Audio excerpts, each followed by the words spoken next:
The official photograph from their wedding day shows a man who looks like he was made for the moment. Philip Mountbatten, 36 hours away from becoming His Royal Highness the Duke of Edinburgh, standing beside the woman who would be Queen, in the uniform of a naval lieutenant, with the particular quality of physical presence that photographs from that era rarely captured so cleanly. The height, the jawline, the eyes that look directly at the camera with the specific confidence of someone who has never in his life been uncertain about what he looks like in a room. The photograph has been reproduced on commemorative plates and in coffee table books and in the kind of documentary retrospectives that British television produces with reliable regularity whenever a significant royal anniversary arrives. It has become, across 73 years of a marriage that outlasted almost every other marriage of its generation, an icon of a specific kind, the icon of a union that endured, that held, that produced 4 children and 8 grandchildren, and the particular kind of institutional permanence that turns a marriage into something larger than 2 people. The endurance was real, the permanence was real, the children were real, and the grandchildren were real, and the 73 years were real, counted out in the public appearances and the shared duties and the side-by-side standing at the ceremonies that marked the rhythm of a life lived almost entirely in public. What the official photograph does not show, what the commemorative plates do not record, what the documentary retrospectives have managed around with the skilled obliqueness of people who understand what can be said and what cannot, is the other life, the parallel life. The 40 years roughly from the early 1950s to the early 1990s, during which Philip moved through a world that the palace's considerable management apparatus worked continuously to keep separate from the official record. The world of the Thursday Club, the all-male London lunch group that met weekly in a Soho restaurant and whose membership included the kind of men who arranged their lives around the reliable availability of certain pleasures, of which female company was among the most reliable. The world of the private visits, to actresses, to socialites, to women whose names appeared in the social columns of the era and who had in certain periods an additional connection to the Duke of Edinburgh that those columns did not record. The names, there were names, not 1, not 2, names, plural, accumulated across decades, held in the private knowledge of the social world Philip moved through and in the managed files of a palace apparatus that understood, from very early in the marriage, that the management of Philip's private life was among its most significant ongoing responsibilities.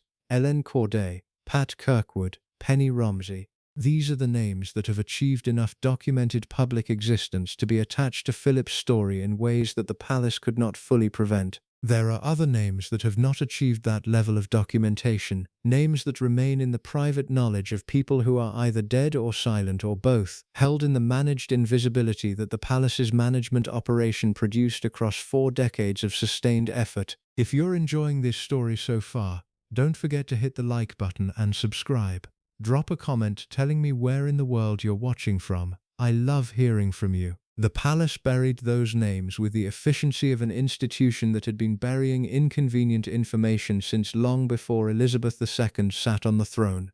It buried them through the combination of legal pressure and social code and access management and the particular form of journalistic compliance that proximity to the royal family has always been able to purchase. It buried them so effectively that the official account of Philip's marriage, the devoted consort, the difficult man who subordinated his own ambitions to the requirements of his wife's role, the naval officer who became the longest-serving royal spouse in British history, has remained substantially intact in the mainstream public record for 73 years. The official account is not false. Philip was devoted to the Queen in the specific way that a man can be devoted to a person whose position in the world he respects absolutely and whose company he genuinely values, while also being incapable of the kind of fidelity that the word devotion tends to imply. The two things coexisted in Philip as they coexist in certain kinds of men, in compartments that he maintained with the same discipline he applied to every other aspect of a life conducted under extraordinary public scrutiny. The Queen knew. Not everything, not in every detail, but in the way that a woman living alongside a man for 73 years and possessed of the specific quality of intelligence that everyone who knew Elizabeth II described as her most defining characteristic, the Queen knew the shape of the situation. She knew, and she made her calculation about what to do with knowing, as Diana made her calculation and Kate made her calculation, and every woman inside the institution who has ever encountered the gap between the official account and the private reality has made her calculation. The Queen's calculation produced silence, not passive silence, the active, considered silence of someone who understood the institution's requirements and her own position within them and the specific cost that acknowledgement would impose on both. The silence held for 73 years. It held until Philip died in April 2021 in Windsor Castle at 99 years old, with the Queen beside him in the room. It held through all of it. Through the names and the Thursday Club and the private visits and the palace's management of every piece of information that threatened to complicate the official account. What follows is the account that the palace worked for 4 decades to ensure you never received. It is time to receive it. The wedding took place on the 20th of November 1947 in Westminster Abbey, and it was the first major public celebration the British people had been given since the end of a war that had killed more than 400,000 of them. The timing was not incidental. The palace understood, with the institutional intelligence it had been developing since the abdication crisis 11 years earlier, that the wedding needed to do more than mark the marriage of the heir to the throne. It needed to function as a national event, a moment of colour and pageantry and the specific pleasure of ceremony in a country that had been living in grey austerity for 8 years and that needed, at the level of collective psychology, something to celebrate. The wedding delivered this. The dress, designed by Norman Hartnell and incorporating 10,000 seed pearls, was the most discussed piece of clothing in Britain since the coronation robes of George VI. The crowds along the processional route were the largest peacetime gatherings London had seen in a generation.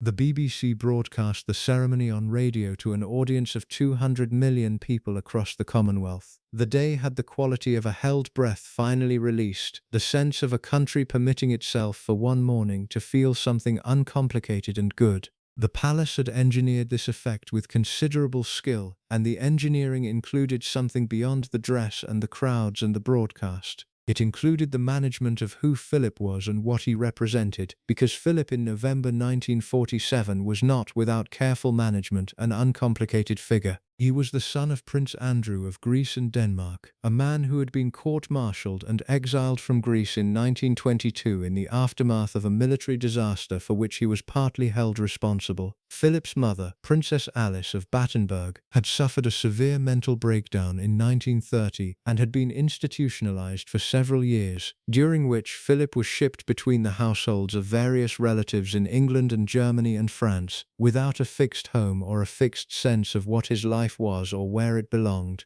His sisters had all married German princes, 3 of whom had direct connections to the Nazi Party, connections that were sufficiently documented to require active management when Philip's relationship with the future queen became public. This is the background that the palace was managing in the months before the November wedding, not concealing exactly. The facts were not secret, and anyone with access to reference books and a motivation to look could find them. But managing in the sense of ensuring that the background was not the foreground, that the headline story of the wedding was the love story and the national celebration rather than the complicated European dystopic history of the man at its center. The management worked.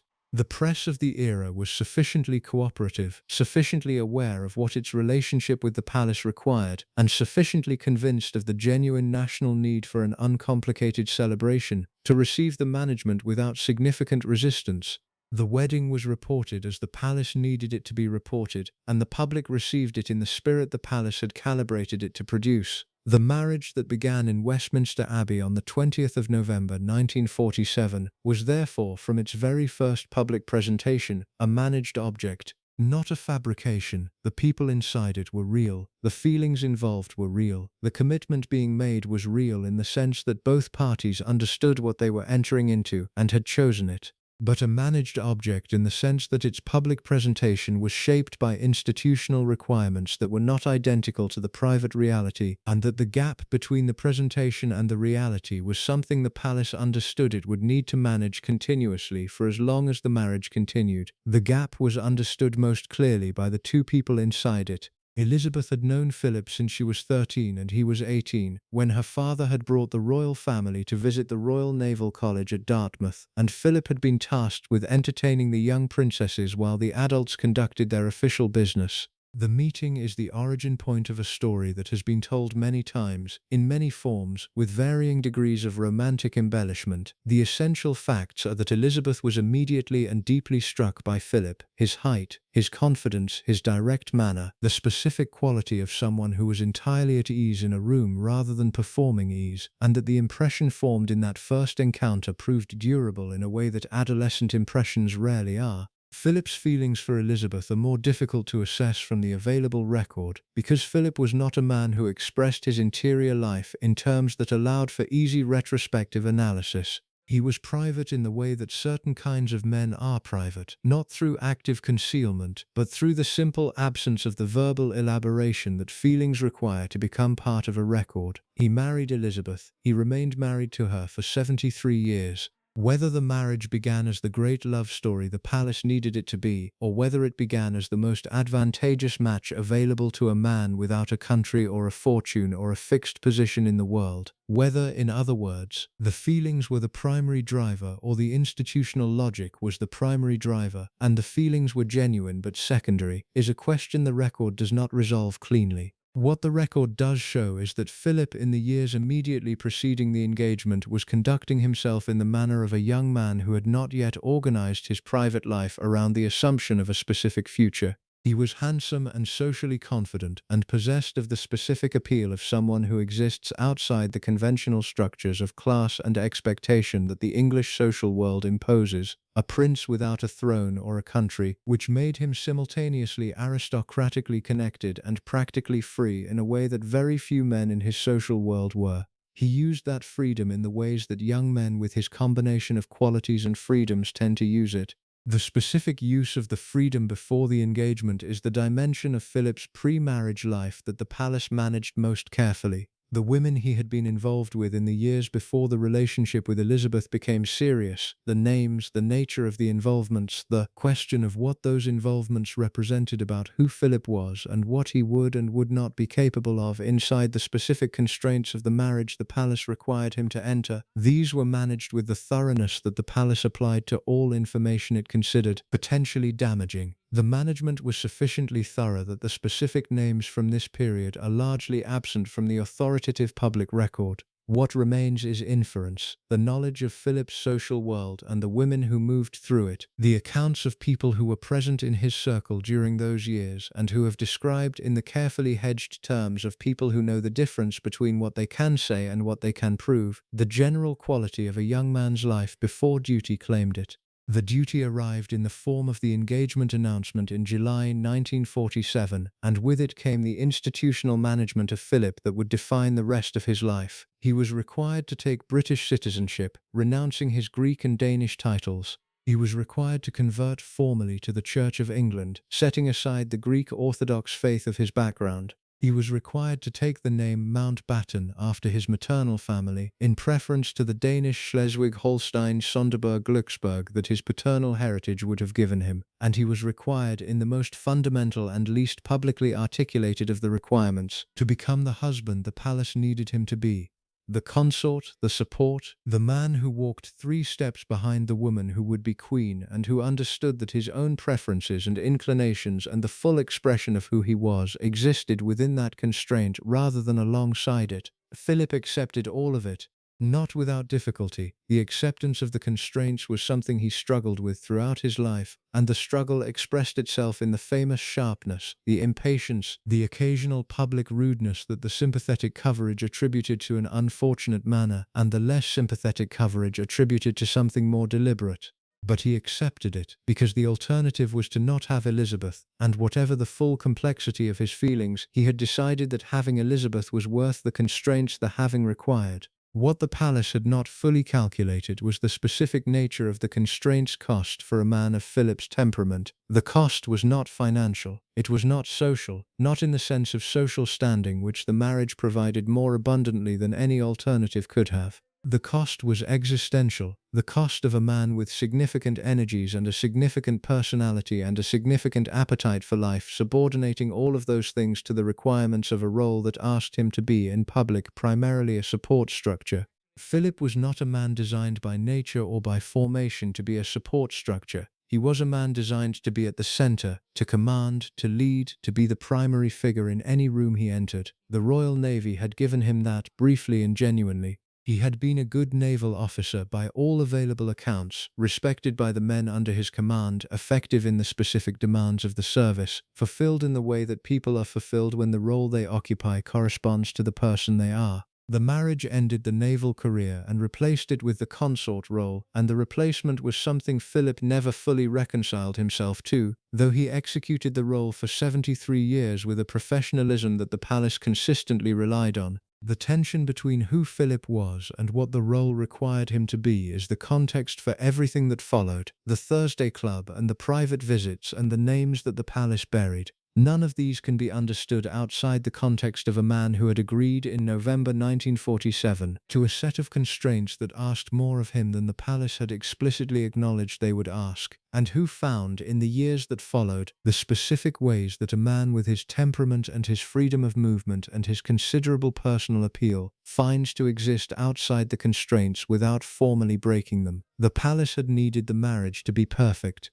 It had staged it as perfect, in the Abbey and in the photographs and in the 200 million radio listeners and in the dress with the 10,000 seed pearls. What it had produced was a marriage between two real people, one of whom would become the most dutiful public servant of the modern era, and one of whom would spend 40 years finding the edges of the duty he had agreed to. Both of whom would maintain through all of it the surface that the institution required, both of whom would pay in their different ways the cost of maintaining it. The surface was maintained for 73 years. What it cost them, what it required each of them to absorb, to carry, to manage in the silence that the institution produced as the condition of its protection, is the story that begins here. Before the uniform became ceremonial and the role became permanent and the man became the institution's most necessary support structure, Philip was something simpler and considerably more interesting. He was a young man without fixed coordinates, no country that claimed him fully, no fortune that defined his position, no family home that he returned to in the way that people with settled lives return to places that hold them.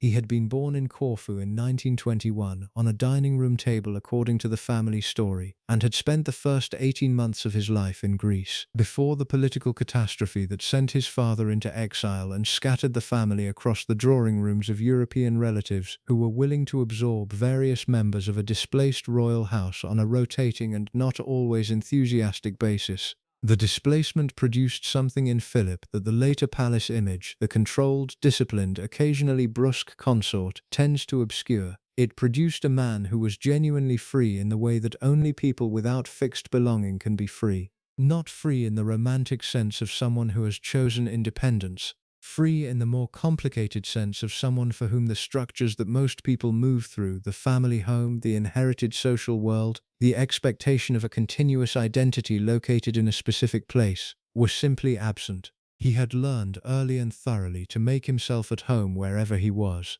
to enter rooms with the confidence of someone who has nothing to lose by entering them, to charm the people in those rooms with the ease of someone who has been charming his way through other people's households since he was old enough to understand that charm was a resource. The English school system received him at Gordonstoun in Scotland, the progressive boarding school founded by the German educator Kurt Hahn, who had also taught Philip briefly in Germany at the Salem School before the political situation made that connection uncomfortable. Gordonstoun's philosophy, physical hardship as character formation, outdoor challenge as the basis of moral development, suited Philip in the way that structured, demanding environments tend to suit young men with significant energy and no obvious outlet for it. He was good there. A capable student, an outstanding sportsman, the head boy in his final year, the kind of institutional success that a young man achieves when the institution's requirements happen to correspond to his natural inclinations. What Gordonstoun did not provide, and what the years between school and the Navy's wartime demands did not fully provide, was the settled personal context that most young men of his background would have had as a matter of course. The school holidays that other boys spent at family homes were spent by Philip distributed across the households of relatives, his grandmother at Kensington Palace, his uncle Lord Mountbatten at Broadlands, the occasional continental European cousin. The distribution was not unhappy, exactly. Philip appears to have been genuinely liked in most of the households he passed through, and he was too constitutionally resilient to process the impermanence as tragedy. But it produced a quality of self-sufficiency that had as its companion a quality of self-containment, the habit of not depending on any fixed place or fixed person for the provision of what most people need most continuously. This quality would define his marriage. It would define the specific nature of his attachment to Elizabeth, which was real and durable and not what conventional romantic attachment tends to look like, and it would define the specific ways he found to exist outside the marriage's constraints in the years when the constraints pressed most heavily. But before the marriage, before the constraints, there was the man himself. The man who moved through the London social world of the mid-1940s with the specific appeal of someone who was connected enough to access the best rooms and independent enough to behave in them without the caution that conventional social position imposes. The women who were drawn to that version of Philip, the pre-consort Philip, the Philip before duty had fully claimed him, were drawn to something that the official record has always struggled to engage with directly, because engaging with it directly would require acknowledging that the man in the ceremonial uniform and the man in those pre-war drawing rooms were the same man, and that the qualities that attracted women in the drawing rooms did not disappear when the uniform became permanent. The social world of Philip's young adulthood was the world of the Anglo-European aristocracy, expanded in the 1940s by the specific social mixing that wartime produces, the nightclubs and the parties and the particular intensity of social life conducted in proximity to danger, where the normal conventions around pace and propriety were suspended by the understanding that time was uncertain and that the ordinary reasons for caution did not apply in the way they applied in peacetime.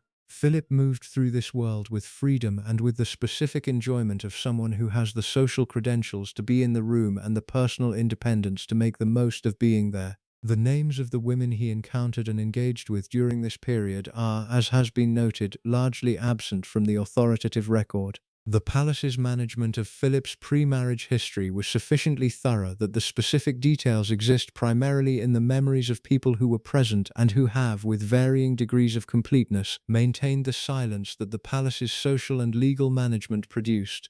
What exists is enough to describe the general landscape. There was Osler Benning, a Canadian-born socialite of considerable beauty who was, by multiple accounts, genuinely serious about Philip at a period when Philip was not yet fully committed to the direction his life would take. Osler was not a peripheral figure in the available record. She was mentioned by name in enough accounts from people who were present in the relevant social world to constitute a documented presence rather than a rumor. The relationship with Osler, whatever its specific nature, was sufficiently significant that its ending, when the direction of Philip's life became clear, was an ending that she experienced as consequential. There were others. The accounts of people who moved in Philip's social circles during the 1940s describe a young man who attracted and was attracted to women with the regularity of someone to whom this came naturally, and who saw no particular reason to manage the regularity through the conventions that more conventionally positioned young men of his background might have applied. He was not in this period conducting himself as a man who had made a commitment. He was conducting himself as a man who was living the life available to him before the commitment arrived. The commitment arrived in stages. The relationship with Elizabeth deepened through the 1940s, conducted through letters and the occasional meeting at official events, with the specific quality of intensity that the distance and the formality and the awareness of stakes produces in two young people who are drawn to each other in circumstances that do not permit the ordinary expression of being drawn to each other. By the time the engagement was announced in July 1947, the direction of Philip's life was settled. He had made the choice, and the choice was genuine, and the making of it represented something real about his feelings and his judgment. He wanted Elizabeth. He wanted the life the marriage would provide, even with its constraints, because Elizabeth was worth the constraints, and because the alternative, continuing in the freedom of the pre-commitment life, without the stability and the purpose and the specific person who had come to matter most, was an alternative he had assessed and declined. What he had not done, and what the palace had not asked him to do and perhaps could not have asked him to do, was become a different man. The choosing of Elizabeth and the committing to the marriage did not alter the fundamental nature of the man who made the choice. The qualities that had made him attractive to women in the pre-commitment years, the confidence, the ease, the physical presence, the specific quality of giving his full attention to the person he was with in a way that made that person feel entirely seen, did not disappear because a commitment had been made. They continued. They expressed themselves differently in the constrained and managed way of a man who understood what was at stake and who was not incapable of discipline, but they continued. The palace understood this. It had, as part of the pre-wedding management of Philip's presentation, conducted whatever assessment it conducted of the man Elizabeth was marrying, and it had made its calculation about whether the man and the role were compatible in the specific way the role required. The calculation had concluded that they were, with the understanding that compatibility in this context did not mean that Philip would be a conventionally faithful husband. It meant that Philip would maintain the surface, would be present at the public events, would perform the consort role with the professionalism the institution required, would not conduct himself in ways that forced the management apparatus into active crisis management rather than routine maintenance. This understanding, unspoken, never documented, existing in the institutional memory rather than in any formal record, shaped how the palace managed Philip's private life for the next 40 years. The management was not the management of prevention, it was the management of containment. The goal was not to ensure that Philip did not do what his temperament and his circumstances made likely. The goal was to ensure that what he did remained invisible in the specific sense that the palace's management operation defined invisibility, absent from the mainstream public record, unconfirmable through official channels, existing in the private knowledge of the relevant world but not in the public knowledge of the broader one.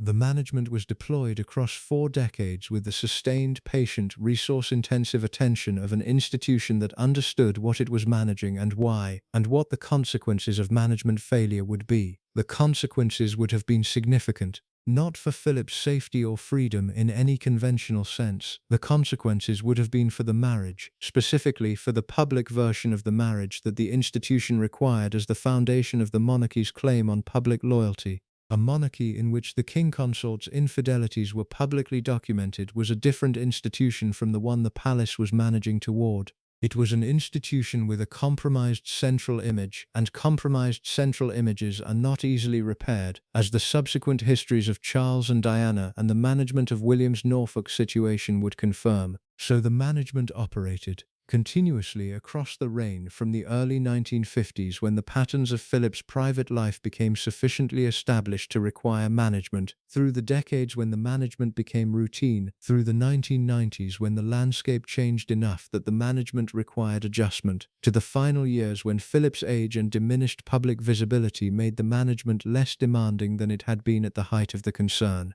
The names that the management buried were the names of real women who had real connections to a real man who was not, in his private life, the figure the official image described. They were women with their own lives and their own standing and their own understanding of what they were inside and outside the connection they had with Philip. They were not, in most cases, victims of Philip in any simple sense. The available evidence does not describe women who were deceived or coerced or who did not understand the nature and limits of what they were in. They were women of the world, in the specific sense that the phrase applies to women who move in the social world that Philip moved in and who understand its codes and its arrangements and the specific ways that men in Philip's position conduct themselves. But they were women whose names the palace buried, whose connections to Philip were managed out of the public record with the efficiency of an institution that had decided, for reasons that served its interests rather than theirs, that their existence in the official story was inconvenient. The burial was thorough. It was not complete. What survived the burial is the subject of the parts that follow, the specific names, the specific situations, the specific evidence of a private life that the official image was designed to conceal. Philip was, before duty claimed him, a specific kind of man. The claiming did not change the kind of man he was, it changed the management requirements around the kind of man he was. For 40 years the management met those requirements. What it could not fully manage was the record, the private knowledge of the social world, the occasional leak that the legal apparatus contained but could not fully prevent, the specific humanity of the women involved, each of whom was a person with a memory and a life and a connection to a history that the palace would have preferred to erase entirely. The erasure was incomplete.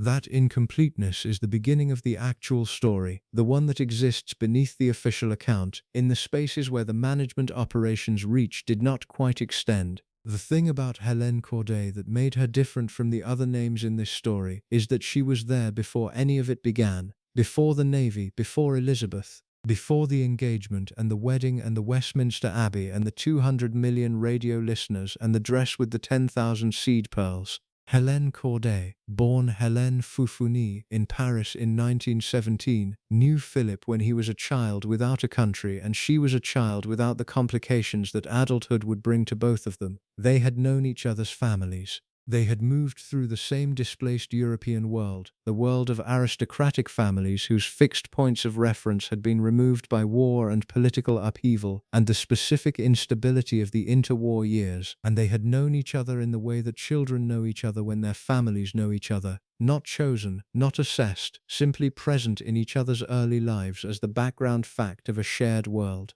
That kind of knowing has a specific character.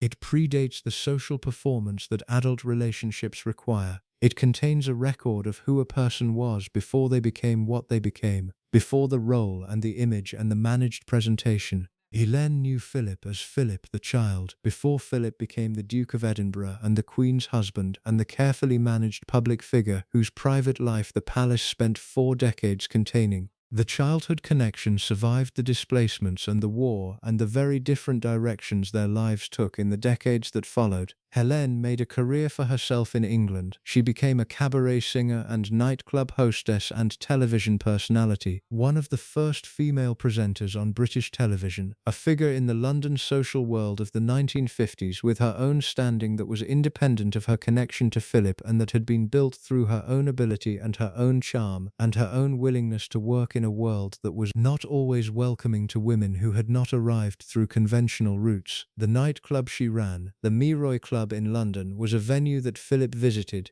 This is documented in the way that things are documented when the documentation serves the interest of people who kept social records for reasons that had nothing to do with royal management. The social columns, the diaries, the accounts of people who were present. Philip at the Miroy Club, in the company of Helene Corday, on occasions that the palace's management operation could not fully prevent from reaching the social record, because the social record of the 1950s was not yet fully susceptible to the kind of management the palace would develop in later decades. The visits generated, at the time, the kind of social column whispers that the London world of that era managed constantly, the knowing references, the careful implications, the specific language of people who are saying something without saying it in terms that could constitute actionable journalism. Philip at Helene's club, Philip in Helene's company. The childhood friend who had become a handsome, charming woman with her own public profile and her own social world that overlapped with the specific corners of London life that Philip moved through in the years when the consort role was newly established and the management of what the role required was still being calibrated. Helene had 2 children. The children's father was not present in their lives in any consistent way. Her marriage had ended, and the question of the children's paternity was one that the social world of the 1950s handled in the way it handled such questions when they involved names that could not be directly raised. Through implication, through the knowing reference, through the specific quality of silence that people maintain around a subject they understand to be sensitive. The specific question that circulated in those social world whispers was whether Philip was the father of Helene's children. The question was never answered in any public forum. It was never answered because the palace's management operation ensured that the forum in which the question might have been answered, the mainstream press, the official record, never engaged with it in terms that would have required an answer. The question existed in the social world and in the private conversations of people who knew both parties, and it was managed out of the public record with the thoroughness that the palace applied to all information of this kind. What the management could not do was resolve the question in the private knowledge of the people who held it. The social world that knew Helene and knew Philip and had observed their connection across the years continued to hold its version of the answer, quietly and without public attribution, in the manner of a small world that has made its own assessment and filed it in the category of things that are known but not said. Helene herself said almost nothing about Philip in any public context during his lifetime. She wrote a memoir, published in 1961, that described her life and her career and the London social world she had built herself into. The memoir was not a revelation, it was a carefully managed account that acknowledged the childhood connection with Philip and maintained a studied discretion about everything beyond the childhood. The discretion was complete enough to be its own kind of communication to people who understood the codes, the specific quality of not saying that tells people who know how to read it that there is something to be said. The palace was aware of the memoir before its publication. The management apparatus tracked such things, the projects being undertaken by people whose proximity to Philip made their public statements matters of institutional concern, and the awareness allowed for whatever pre-publication engagement the institution considered appropriate. The memoir emerged into the public record in a form that did not constitute a crisis, which was the outcome the management operation was designed to produce. Helene continued her career through the 1960s and beyond, fading gradually from the specific kind of television visibility she had established in the 1950s as the medium changed and the kind of programming she had been part of gave way to new formats. She continued to exist in the social world, continued to be present at the kind of events that brought together the London figures of a certain generation, and the connection with Philip continued to exist in whatever form it existed in the private spaces that the public record did not reach. She died in 1995, 2 years before Diana and 26 years before Philip. The specific knowledge she carried about the nature of her connection with Philip and what it had and had not contained across the decades died with her in the sense that her direct testimony is no longer available. What remains is the circumstantial record, the documented visits, the social column whispers, the children whose paternity was the subject of private speculation for decades, the memoir that said everything it needed to say through what it chose not to say. The paternity question has not been resolved in any public forum and is unlikely to be. The relevant people are dead. The documentation that would constitute evidence in any formal sense either does not exist or exists in private hands that have no incentive to make it public. What remains is the pattern, the childhood connection, the adult friendship, the London visits, the children, the palace's management of all of it, and the pattern's shape is the shape of something that the institution understood required management and managed accordingly. Why Helene matters in this account is not primarily the paternity question, which is unresolvable and which, even if resolved, would be a specific answer to a specific question rather than an understanding of the broader picture. What Helene matters for is the specific kind of connection she represented in Philip's life, the pre-institutional connection, the relationship that predated the management and that the management therefore had to work around rather than prevent. Philip's connection with Helene was not a product of the consort role or the freedom it provided or the specific circumstances of a man seeking the edges of the constraints he had accepted. It was older than all of that. It was rooted in the specific shared world of two children of displaced European families who had known each other before either of them had become the people they would become. That kind of rootedness is not something management operations are designed to handle. They are designed to handle the situations that arise within the managed world, the encounters that the managed person's public role creates, the connections that form in the social landscape that the management apparatus can survey and influence. The connections that predate the managed world, that reach back to the time before the management existed, are the connections that the management must work around rather than shape. Helene was that kind of connection for Philip. She knew who he was before the palace told the public who he was. She had her own record of him, the childhood record, the adult observation, whatever the private years between them had contained, and that record was hers, held in her own memory and her own understanding, beyond the palace's reach. The palace managed the public dimensions of the connection as thoroughly as it managed everything else. The private dimensions, what Philip and Helene actually were to each other across the 50 years of their adult acquaintance, what the childhood friendship became when two adults who had always known each other found themselves in proximity in a London that was simultaneously the same world and a very different one. Those dimensions are not in the public record. They are in the record that exists in the memory of the people who were present, in the social world that formed its own assessment without the palace's guidance, in the specific quality of not saying that surrounds the subject when people who know the history are asked about it. That record has its own weight. It is not the weight of documented fact in the legal sense. It is the weight of accumulated private knowledge, held by enough people across enough decades to constitute something more substantial than rumor and less complete than proof. The palace buried Helene's name as completely as it could. It buried it in the specific way it buried all the names, through the management of the public record, through the careful cultivation of journalistic compliance, through the legal and social tools available to an institution that understood the management of inconvenient information as among its core competencies. The burial was not complete. Helene existed in the public record, her career, her club, her memoir. The social column references that predated the management apparatus's full development, in ways that the palace could manage around but could not fully erase. She remains, in the incomplete account of Philip's private life that has survived the management operation, one of the most significant names, not because the question of their specific relationship has been answered, because the question itself and the specific circumstances that produced it describe something important about who Philip was and how the palace understood what it was managing. The childhood friend who never quite left. The connection that predated the institution and that the institution therefore had to manage without fully controlling. The woman who knew Philip before Philip knew what he would become, and who carried that knowledge in the careful silence of someone who understood exactly what she was carrying and why the carrying required care, across 5 decades of a shared history that the official record preferred to leave unexamined. The official record left it unexamined. The private knowledge did not disappear because the official record declined to engage with it. It remained, in the social world's memory, in the carefully not said testimony of people who were present, in the shape of an absence in the official account that describes to anyone who knows how to read absences what was there. Helene Corday was there. For 50 years in various forms and with various degrees of proximity she was there. The palace would have preferred she wasn't. She was anyway.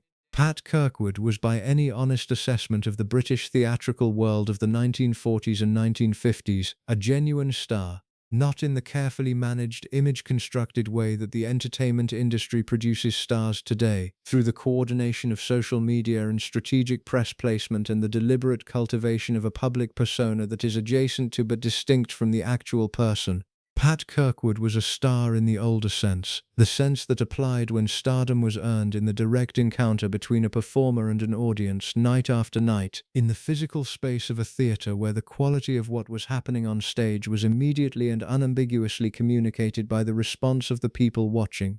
She had legs that the press of the era described with the specific enthusiasm that 1940s entertainment journalism brought to the subject of a female performer's physical attributes, and she had a voice and a comic timing and a quality of stage presence that filled theaters in the way that only genuine talent fills theaters. Not the filling of an event that people attend because the event has been made into an occasion, but the filling of a space by someone who makes the people in it feel that being there is exactly where they want to be. She was performing at the London Hippodrome in 1948, in the year after the royal wedding, when the evening happened that she would spend the rest of her life attempting to have accurately represented in the public record, and that the palace would spend the same period managing out of that record with a persistence that itself became part of the story. The evening began at a dinner party hosted by the society photographer Baron Sterling Henry Nahum, known in the London social world of that era as simply Baron, a man whose considerable social network included both theatrical figures and aristocratic ones, and whose dinner table was one of the specific locations in London where those two worlds met and mixed in the specific way that made such evenings the subject of social column attention.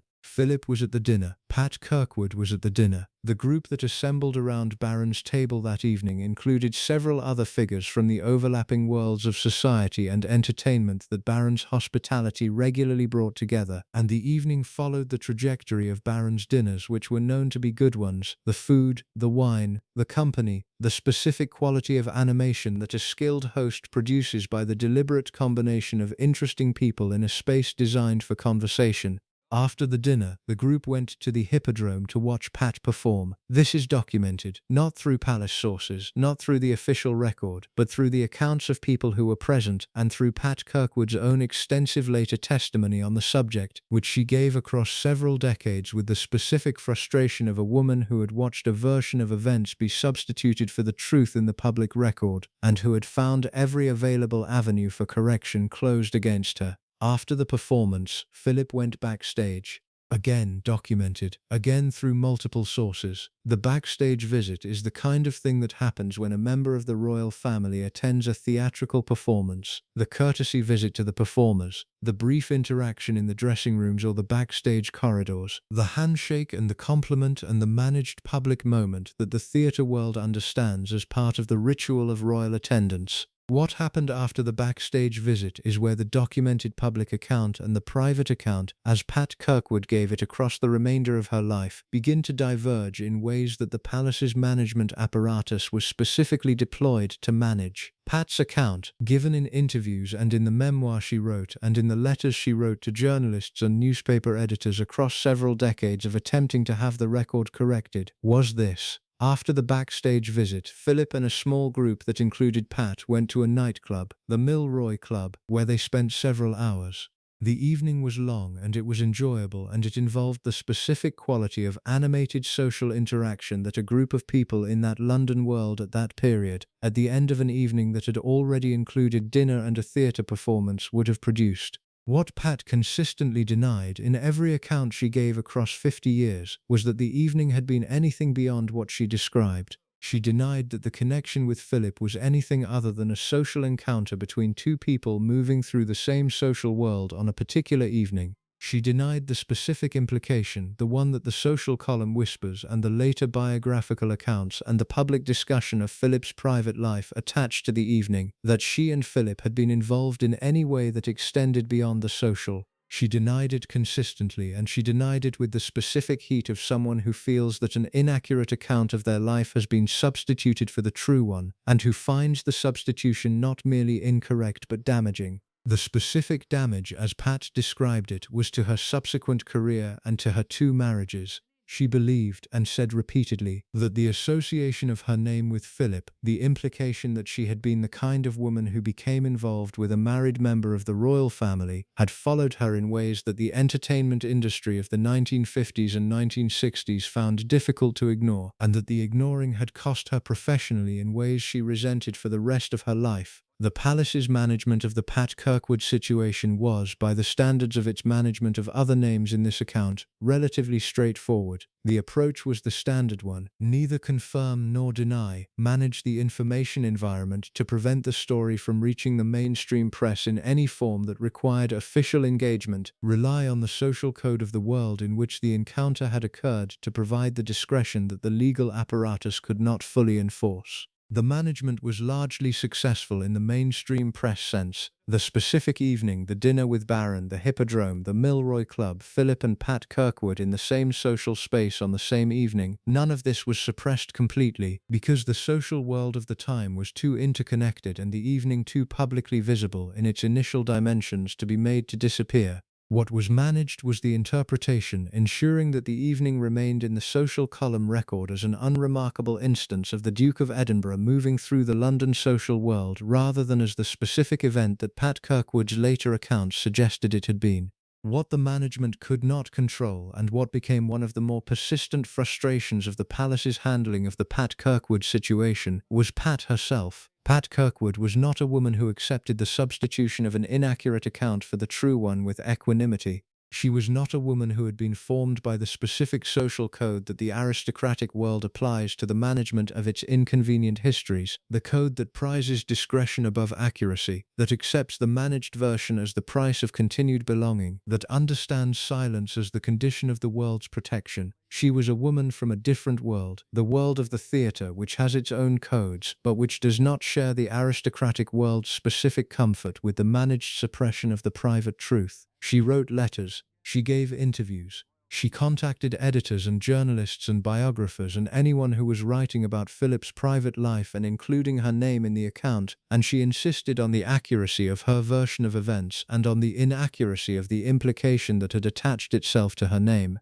The insistence was not discreet, it was the insistence of someone who believed that the truth of her own life was being misrepresented and who felt entitled, as a matter of basic justice, to have the misrepresentation corrected. The palace's management apparatus found this insistence difficult to handle in the way that it handled more tractable situations, because the tools available to manage a named person who is actively and publicly asserting a position are more limited than the tools available to manage a situation where the relevant person is silent. You can suppress information that exists in private. You cannot as easily suppress a person who is determined to put their version of events into the public record through every available channel. The result was a kind of standoff. Pat asserted her version. The palace maintained its non-engagement. The social world held its own version in the private knowledge that it maintained around the subject. The mainstream press, managing between the competing pressures of what it knew and what the palace's management apparatus made it difficult to publish, produced a record that was neither Pat's version nor the social world's version but the managed absence of either, a record in which the evening and its participants were noted without the interpretation that would have made the noting significant. The standoff continued for the rest of Pat's life. She died in 2007 at 84, having spent 59 years attempting to have a single evening accurately represented in the public record and finding that the management apparatus of the institution involved was sufficiently powerful to ensure that accurate representation remained, in the mainstream press, unavailable. The specific irony of Pat Kirkwood's situation is that her active resistance to the managed version of events, the very thing that made her the most persistent of the names in this account, was also the thing that ensured her name remained most visibly attached to Philip's story. The women who said nothing, who accepted the management and maintained their silence, have receded from the public record in ways that Pat, by her continued insistence on being heard, did not recede. The management operation's greatest success was not with the women who fought it. It was with the women who accepted the silence and disappeared into it. Pat refused the silence. The refusal cost her, as she believed, professionally and personally. But the refusal also preserved her name in the public account of Philip's private life in a way that no other name in this story has been preserved, through the sheer volume and consistency of her own testimony, given across 5 decades of determined effort to be accurately represented. What the testimony establishes in its consistent core across all the versions Pat gave across all the years she gave it is the bare fact of the evening, the dinner, the performance, the backstage visit, the nightclub, the hours in the specific London social world of 1948 that Philip and Pat Kirkwood occupied together. The interpretation of those hours, what they contained and what they meant and what the connection between the two people involved was, is the dimension that Pat's account and the social world's account diverge on most significantly. Pat said there was nothing beyond the social. The social world, in its private knowledge, said otherwise.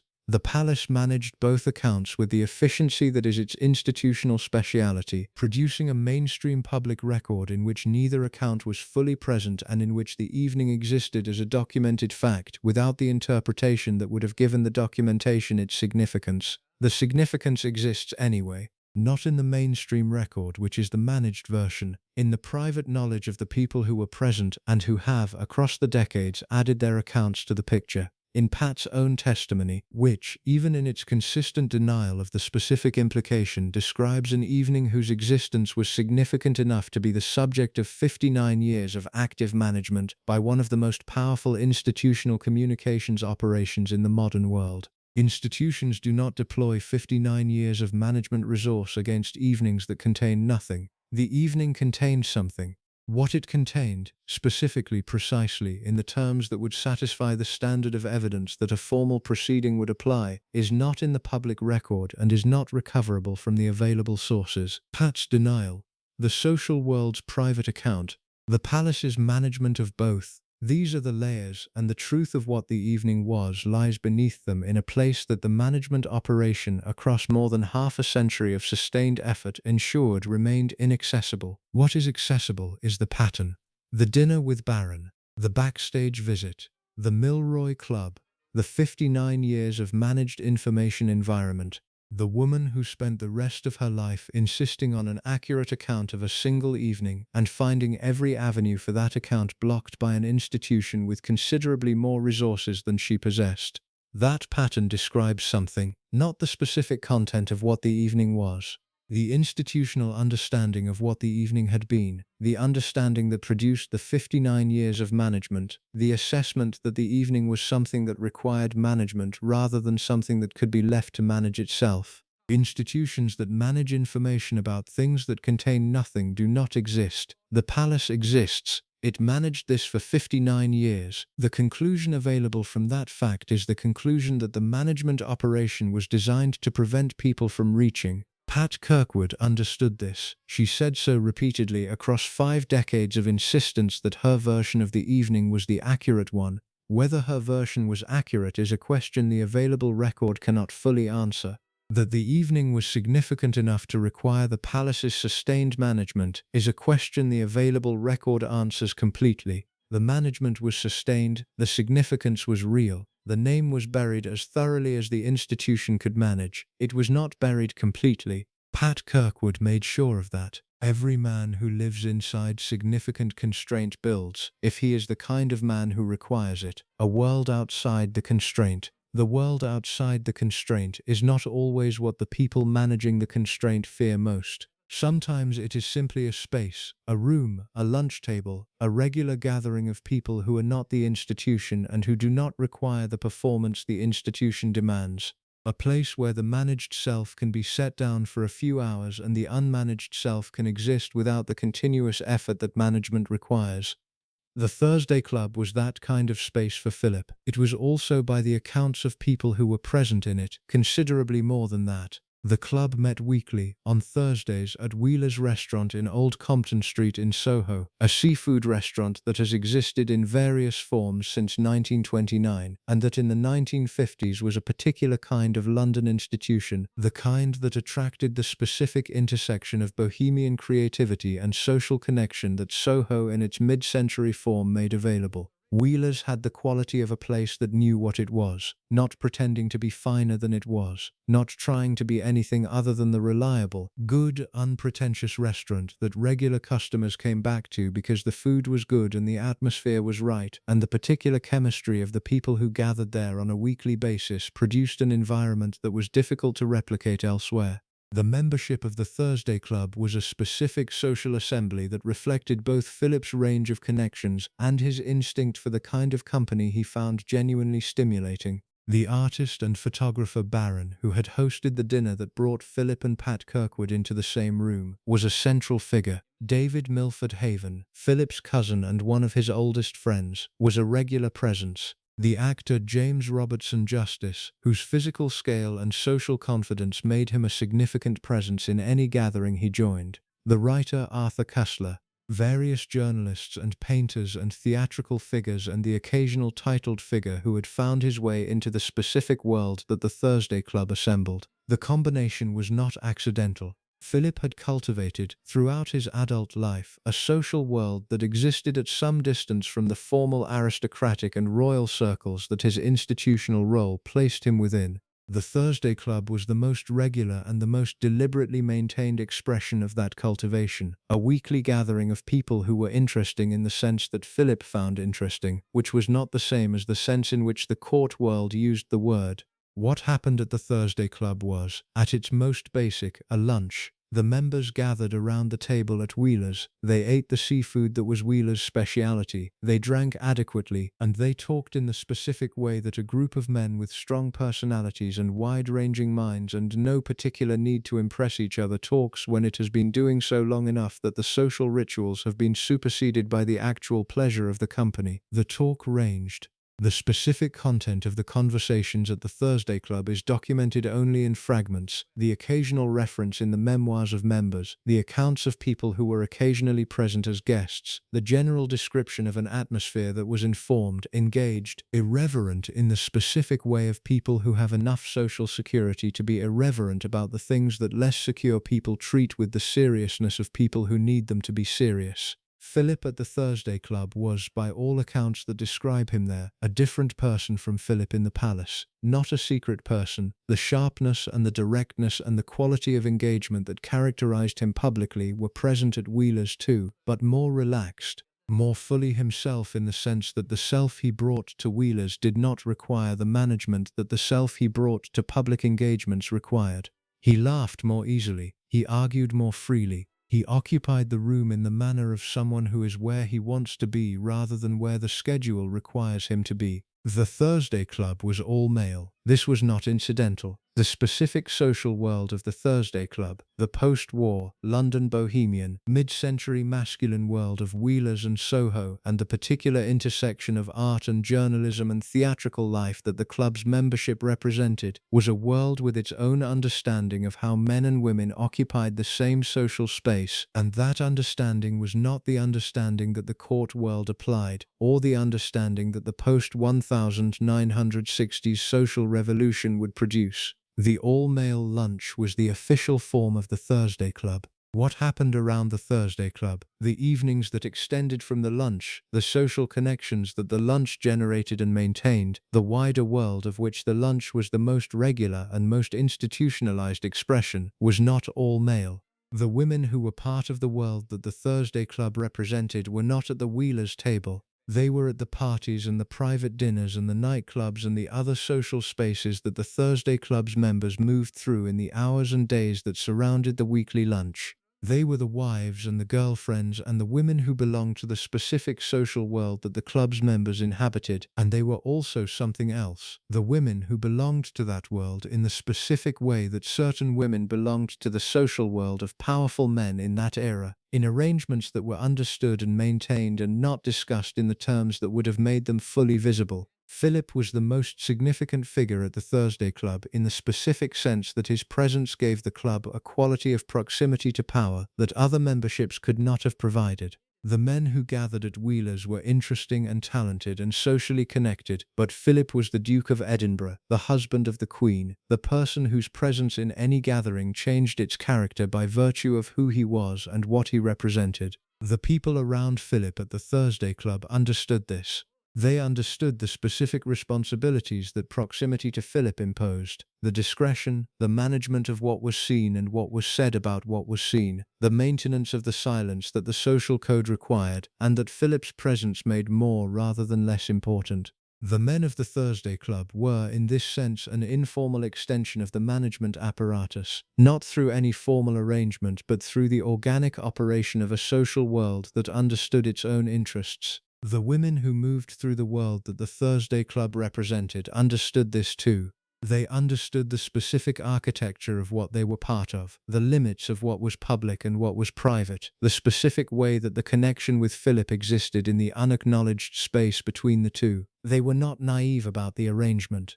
They were women of a world that had its own long-established codes around exactly these kinds of arrangements, and they moved within those codes with the competence of people who had been formed by them. The palace was aware of the Thursday Club.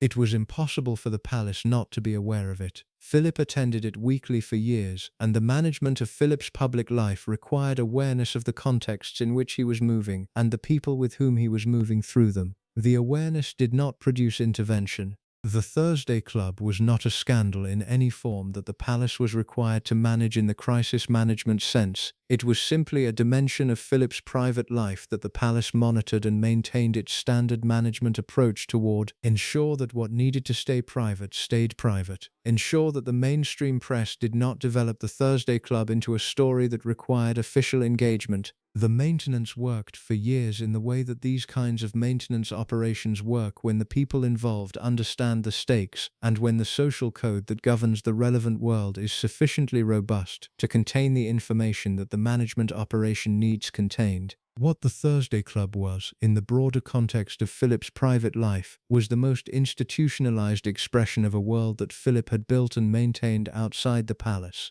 Not in opposition to the palace, Philip never positioned his private world as a rebellion against the institutional role. He was too disciplined and too clear-eyed about the arrangement he had entered for rebellion to be the right word. It was the world he had built in the space that the arrangement left, the space that the specific constraints of the consort role, with its requirement of permanent subordination to the institutional requirements of someone else's position, made necessary for a man of Philip's temperament and energy and need for genuine engagement. The Thursday Club provided the weekly anchor for that world. The regularity of it, the same restaurant, the same company, the same day of the week, year after year, gave Philip something that the institutional life denied him, a fixed point that was his, that he had chosen, that operated according to his preferences rather than the schedule's requirements. Around that fixed point, the wider world revolved. The parties and the dinners and the private visits and the women who were part of the world that Wheelers represented but who were not at the Wheelers' table.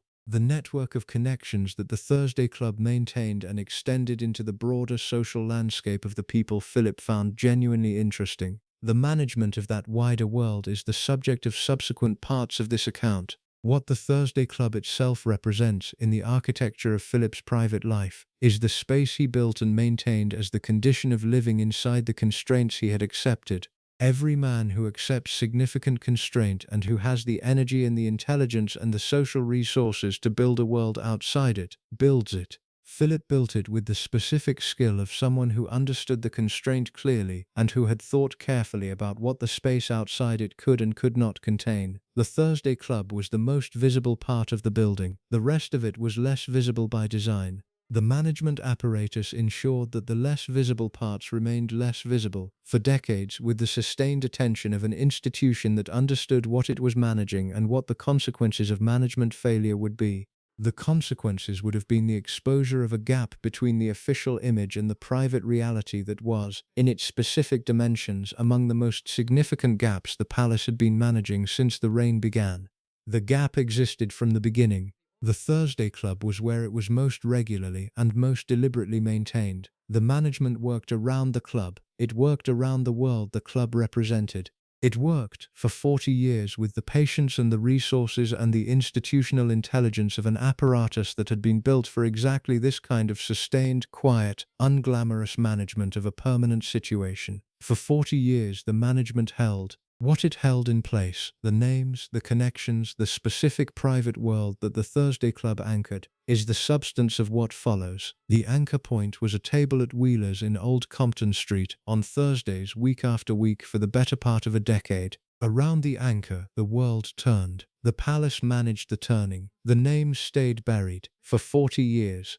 By the time Penny Romsey entered Philip's life in any sustained way, the Thursday Club had wound down and the world it represented had changed sufficiently that the specific form of freedom it had provided was no longer available in quite the same way. The 1970s were not the 1950s. The social world had shifted in ways that made the arrangements of the earlier decades more visible and more scrutinized. The press had become more aggressive. The public appetite for information about the private lives of public figures had grown in ways that the management apparatus of an earlier era had not been designed to handle. The specific kind of discrete social world that Wheelers and the Thursday Club and the Milroy Club had represented, the world where certain arrangements were understood and maintained in the private knowledge of a small interconnected community without reaching the mainstream press, was more permeable than it had been, and the permeability required adjustments to how the management operation worked. Philip adjusted. He had always been adaptable in the specific way of someone who has spent a lifetime managing the gap between who he was and what the institutional role required, and the adjustment to the changed media environment was the kind of management problem his temperament and his intelligence were equipped to handle. The world outside the palace became smaller, not eliminated but more carefully managed, more deliberately constructed, more attentive to the specific conditions that the changed environment imposed. Penny Romsey arrived in this context as something different from the earlier names in this account, not a pre-institutional connection like Hélène, rooted in a shared childhood world that predated the management entirely. Not an encounter in the transitional space of the London social world like Pat Kirkwood, managed through the social code and the journalistic compliance of an earlier era. Something else, a sustained connection over decades, rooted in the specific world of the British aristocracy, conducted in the spaces that the aristocratic social world provides for exactly this kind of connection, and managed by both parties with the sophistication of people who understood what they were inside and what its maintenance required. Penelope Eastwood married Norton Knatchbull, Lord Romsey, in 1979. Norton was the grandson of Lord Mountbatten, Philip's uncle, the man who had been more of a father figure to Philip than any other adult in his peripatetic childhood, whose assassination by the IRA in 1979 was one of the most significant losses of Philip's adult life. The connection between the Romsey family and Philip was therefore deep and old and rooted in the most significant personal relationship of Philip's formative years. Norton was family, in the specific sense that the British aristocratic world uses that word, not blood, but the kind of connection that functions as blood across generations of shared history and mutual loyalty. Penny entered that world through her marriage to Norton, and through that entry she entered Philip's world in a way that the palace's management apparatus was significantly less equipped to manage than the earlier connections, because the connection was located inside the family world rather than outside it. The Thursday Club and the Milroy Club and the London social world of the 1950s were spaces that existed at some distance from the palace's core, spaces that the management apparatus surveilled and contained but that were not inside the family in the way that the Romsey connection was inside the family. Penny Romsey, as a Knatchbull by marriage, had access to Philip that was entirely legitimate, entirely explicable, and entirely natural given the family connection. She could be at Balmoral, she could be at Sandringham, she could be at the private family gatherings that the royal year produced without explanation or management, because her presence at those gatherings was exactly what you would expect from a member of the extended family. The management apparatus that had been required to keep the earlier connections out of view was not required for Penny in the same way, because there was nothing about her presence in Philip's life that required concealment at the surface level. The surface level was the management operations' primary domain. What it managed, year after year, was the surface, ensuring that the information that reached the mainstream press was the information the palace wanted to reach the mainstream press, and that the information it did not want to reach the mainstream press was contained in the private knowledge of the relevant world. Penny's presence in Philip's life was not something the management apparatus needed to keep off the surface, because on the surface it was entirely explicable as the family connection it was. What existed beneath the surface, the specific quality of the connection between Philip and Penny across the years of their acquaintance, what it was and what it was not and what it meant to each of them, is the dimension that the social world around them registered, and the palace was less equipped to manage, because managing it would have required acknowledging it in a way that the management apparatus was specifically designed to avoid. The social world registered it. The people who moved through the Romsey world and the royal world and the overlap between them, the country house circle, the shooting weekends, the social geography of the British aristocracy at the level where Philip and Norton and Penny existed, observed the specific quality of the connection between Philip and Penny and formed their own assessment of what they were observing. The assessment was consistent across multiple independent observations from people who were present across the relevant years. What they observed was a connection that had a quality of warmth and ease and mutual attention that exceeded what the family connection alone would have produced. Not dramatically, not in ways that were visible to a casual observer or that constituted the kind of observable behavior that could be reported as fact, but in the ways that people who know how to read social dynamics read them, the specific quality of attention that a person brings to the presence of someone who matters to them in a particular way, the texture of interaction between two people who have a history that the surface explanation of their relationship does not fully account for. Penny was present in Philip's life for decades.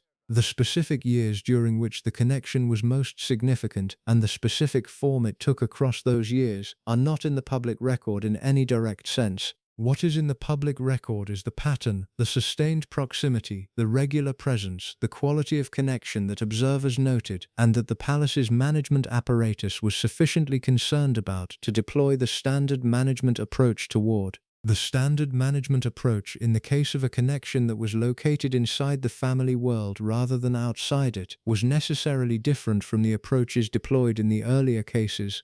The management could not use the tool of distance. Penny was in the family, and maintaining the family connection while creating distance from Penny was not achievable in the way that distancing Philip from the London social world had been achievable.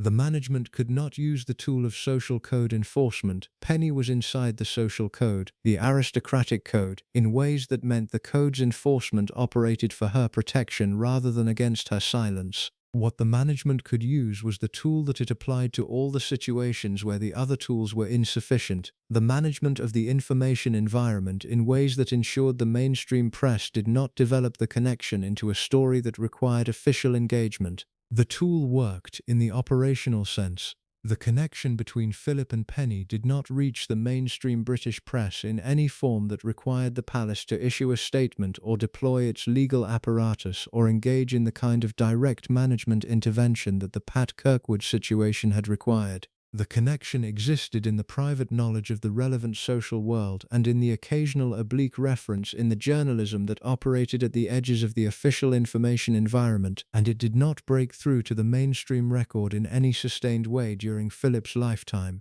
What reached the mainstream press was the family connection, the legitimate, explicable, entirely defensible proximity of a Knatchbull by marriage to a man who had been the closest thing to a father that the Knatchbull family's patriarch had ever had. That was the surface. The surface held in the mainstream press sense for the duration. The private knowledge was different and more extensive and held by more people across a longer period than the palace's management of the mainstream press record suggests.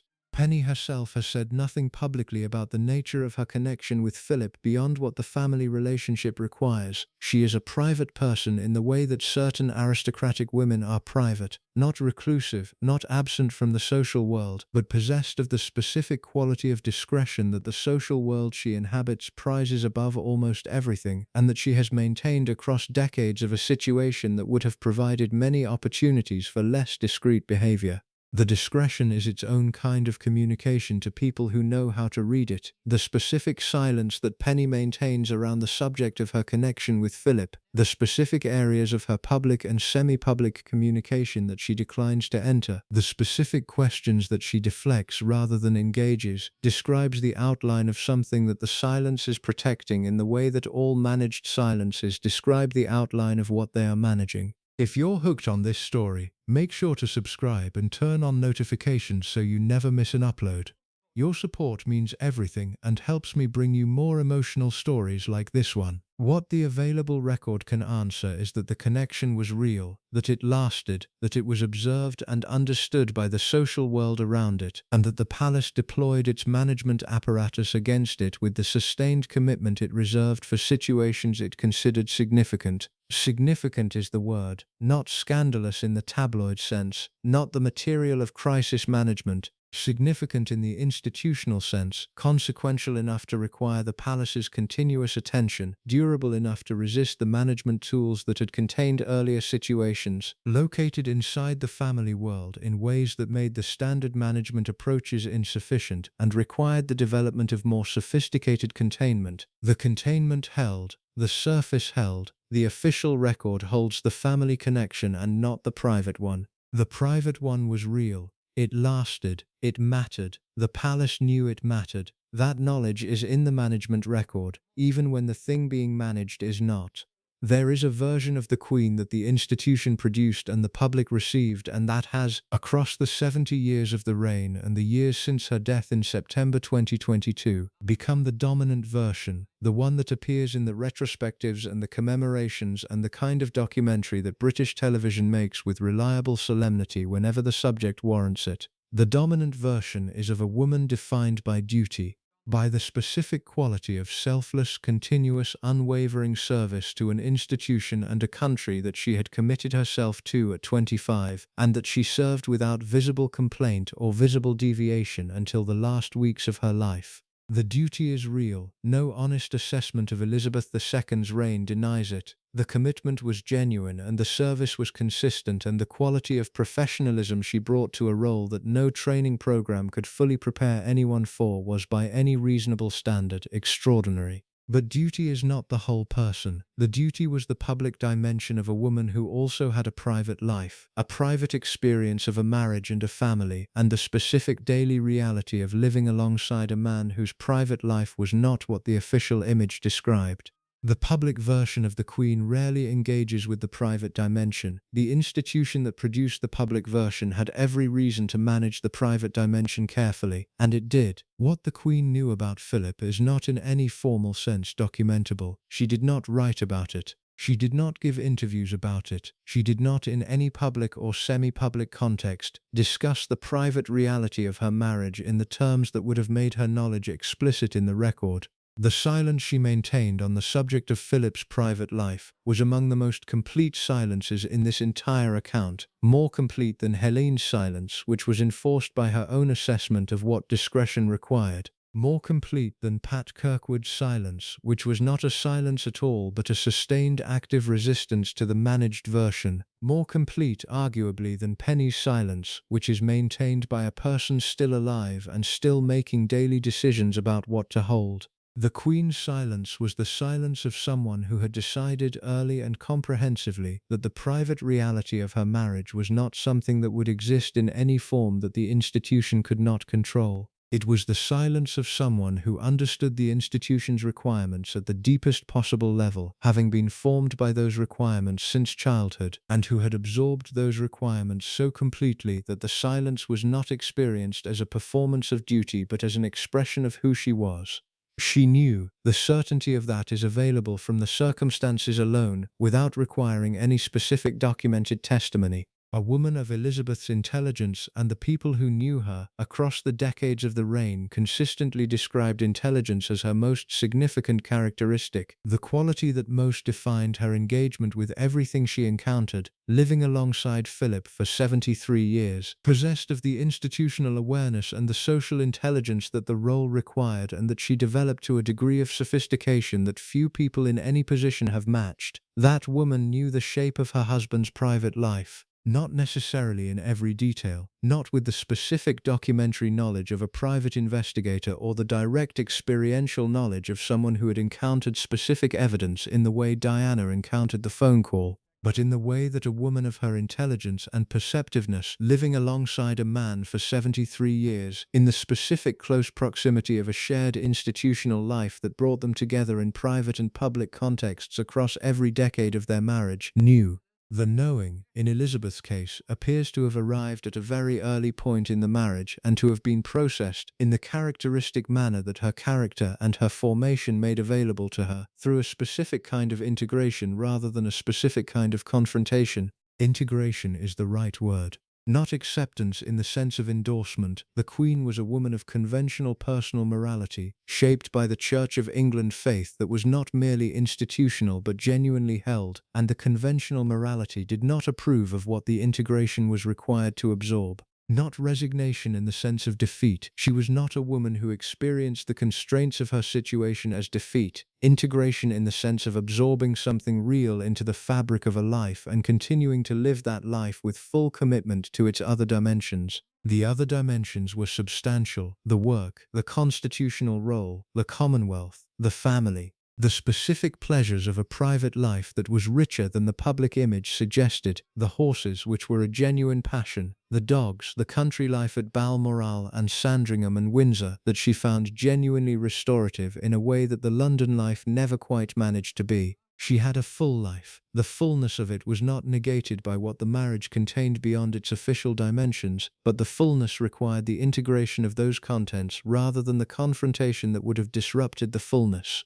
The people who were closest to the Queen, the ladies-in-waiting who spent decades in her daily company, the senior courtiers who were present in the spaces between the public engagements, the friends from the aristocratic world who knew her in the contexts that the official account did not record, these people have described, in the careful language of people who understand what can be said and what cannot, a woman who had a quality of inner resource that was not religious in any demonstrative sense but that functioned in the way that deep religious faith functions, as the foundation that allows a person to absorb things that would overwhelm a person without it. The inner resource was real and it was substantial, and it was what the integration required, the absorbing of what Philip's private life contained, across the decades, across the names, across the sustained management apparatus that the palace deployed to contain what it could not prevent, required something to absorb it into, and Elizabeth had that something in the specific depth and character of her formation. She had also, and this is less discussed because it is more uncomfortable, a practical calculation. The Queen was not a naive woman in any dimension, and the practical dimensions of her situation were not dimensions from which her intelligence exempted her.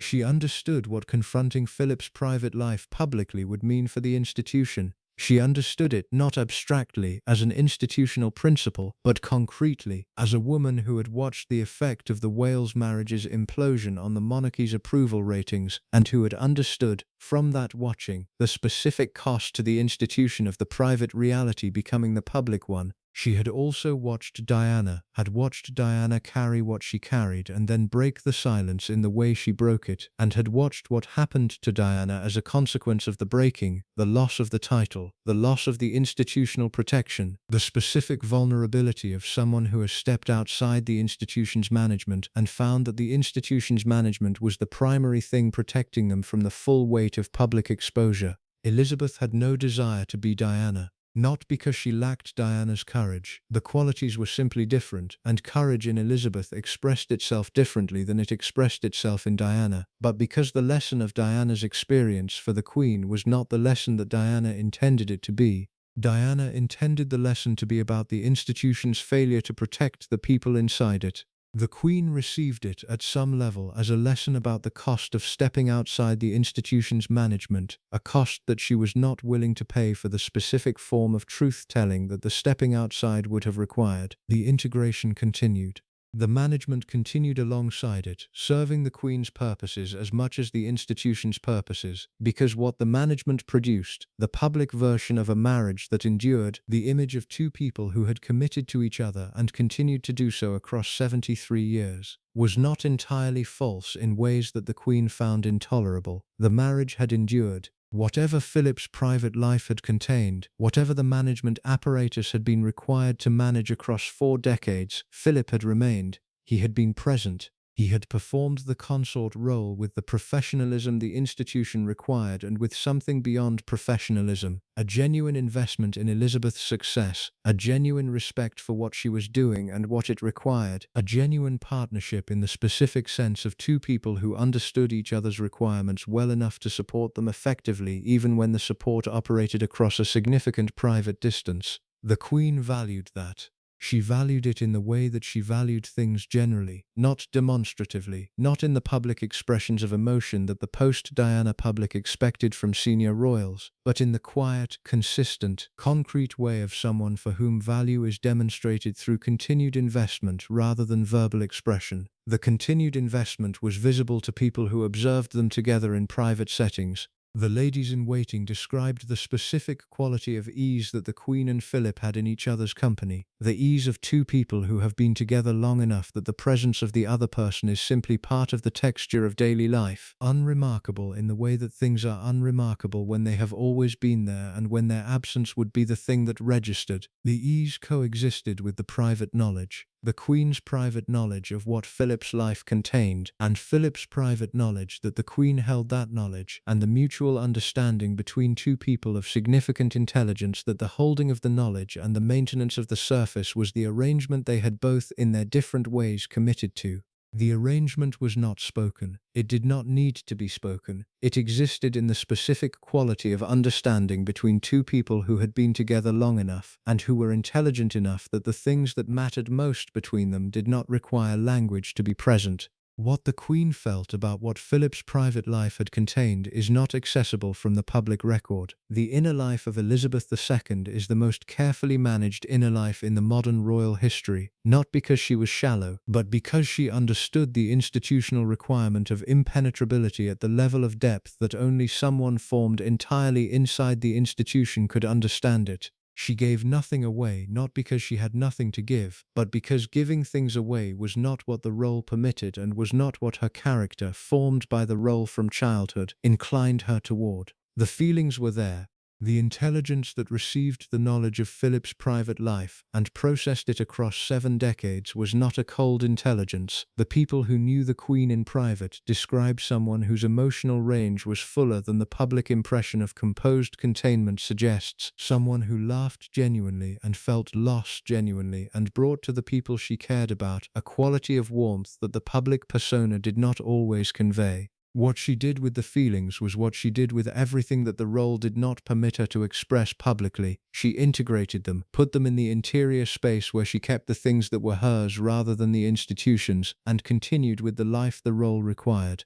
The life the role required was 70 years of service. She gave it, without visible complaint, without the kind of public disclosure that Diana's breaking of the silence had produced, without the memoir or the interview or the carefully managed disclosure that would have made her inner life available to the people who, across the decades of the reign, were fascinated by who she was when the public performance was set aside. She set nothing aside publicly. She maintained the integration across everything. She carried what she knew about Philip, and she carried what the institution required her to carry, and she carried the weight of both without allowing the weight to become visible in any form that the management operation could not absorb. This is the specific achievement that the dominant version of the Queen does not fully capture. The duty is in the dominant version, the service, the commitment, the continuity. What is not in the dominant version is the specific human cost of the carrying, the daily integration of what she knew about Philip's private life into the fabric of a public life that required her to present a version of the marriage that was not false but was incomplete. Incomplete in ways that mattered, in ways that the institution understood mattered, in ways that the management apparatus existed to ensure remained incomplete in the public record rather than becoming complete. The Queen carried the incompleteness for 70 years. She carried it in the specific way of someone who had decided early and comprehensively that the carrying was the cost of the role and that the role was worth the cost. The decision was hers, not the institution's, not Philip's, hers. She made it and she held it, and she did not, in any public or semi-public forum across the entirety of the reign, give anyone sufficient reason to doubt that she had made it and was continuing to hold it. Philip died in April 2021. Elizabeth died in September 2022, 17 months later. The accounts of those 17 months describe a woman who was diminished by Philip's absence in ways that the official stoicism of her public manner did not fully conceal: the quality of tiredness, the reduced engagement, the sense of a person for whom the primary relationship of 73 years had been removed, and whose world had contracted in ways that the institutional role could not fully compensate for. The reduction was real. Whatever Philip's private life had contained, whatever the management apparatus had been required to manage across 4 decades, the relationship at the center of it, the specific connection between two people of significant intelligence and significant stubbornness who had committed to each other in 1947 and held that commitment for 73 years through everything that the commitment required them to hold it through, was real. Elizabeth knew what she knew. She carried it in the specific way of someone for whom carrying was the form that loyalty took, not blind loyalty, not the loyalty of someone who does not see clearly, but the loyalty of someone who sees clearly and decides that what she sees is not sufficient reason to stop. She did not stop. She carried it to the end. The end came quietly, as she had always managed things, with the composure and the control and the specific quality of doing what the moment required without making the doing into more than it needed to be. She had carried the knowledge for 70 years. She set it down only when she had no more use for it. The machinery did not announce itself. That is the first thing to understand about how the palace buried the names. The burying did not happen through dramatic interventions, the midnight phone call to an editor, the legal threat delivered by a senior solicitor in a wood-paneled office, the explicit instruction issued through official channels that certain information was not to be published. Those things happened occasionally at the edges of the operation in the cases where the standard maintenance had failed sufficiently that crisis management was required, but they were the exception. The standard operation was quieter, more pervasive, more deeply embedded in the structure of the information environment than any single dramatic intervention could have been. The machinery worked by shaping the conditions in which information about Philip's private life was generated, held, and potentially transmitted to the public. It worked on the sources of the information, on the people who held it, on the journalists who might seek it, on the editors who would decide whether to publish it, on the legal environment in which publishing decisions were made. It worked on all of these simultaneously and continuously, not as a response to specific crises but as the normal operating condition of an institution that had understood, from very early in the reign, that the management of Philip's private life was a permanent requirement rather than a temporary problem. The sources were the first point of management. The people who had direct knowledge of Philip's private life, the women involved, the friends who had observed the connections, the staff who had witnessed the private reality of the household, were each subject to specific management approaches calibrated to their specific position and their specific relationship to the information they held. The staff were managed through the NDAs and the professional culture. The NDAs were comprehensive and enforceable and signed as the condition of employment, and they were backed by the legal resources of an institution that could make the enforcement of an NDA an extremely costly experience for a former employee who tested it. The professional culture operated alongside the legal instrument, the understanding absorbed through the institutional socialization of royal service that speaking about what you observed was not merely legally risky but professionally and personally ruinous in ways that extended beyond the legal consequences. The combination of legal obligation and cultural formation produced the most reliably silent of all the groups in the knowledge landscape. The women were managed differently because the tools available for managing women who were not institutional employees were different from the tools available for managing staff. The legal instrument of the NDA was not available. The professional culture of royal service was not available. What was available was a combination of social code enforcement, implicit threat about the consequences of public disclosure, and the specific appeal to the interests of women who had their own reasons, independent of any palace pressure, to maintain the silence the palace required. The social code enforcement worked through the aristocratic and upper-class social world that several of the women inhabited. Helene Corday's world, Penny Rumsey's world, these were worlds where the code around discretion was enforced not by lawyers but by belonging, and where the threat of exclusion from the belonging was more powerful than any legal instrument. The code said that private matters were private, that speaking to journalists about the private behavior of people in one's social world was a fundamental breach, and that the breach would be met with the withdrawal of the belonging that defined one's social existence. For the women who were inside that code, who had been formed by it and who valued the belonging it protected, the enforcement was largely unnecessary in its explicit form. The code was internal.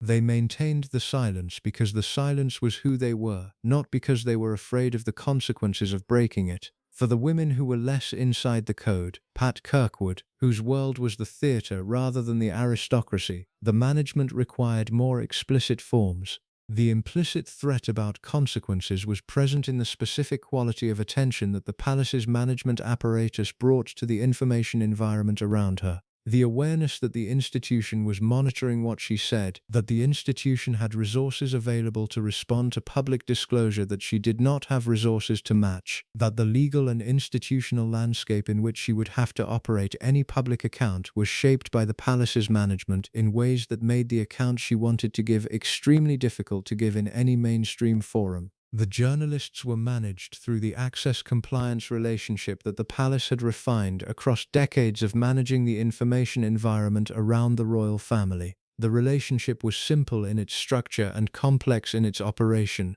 Access to the palace, the photograph opportunities, the cooperative briefings, the confirmation of information that only the palace could confirm, the occasional exclusive that distinguished the outlet that had the palace's cooperation from the outlet that did not, was valuable. The value of access was the implicit currency of the relationship. An outlet that published information the palace found damaging forfeited the access.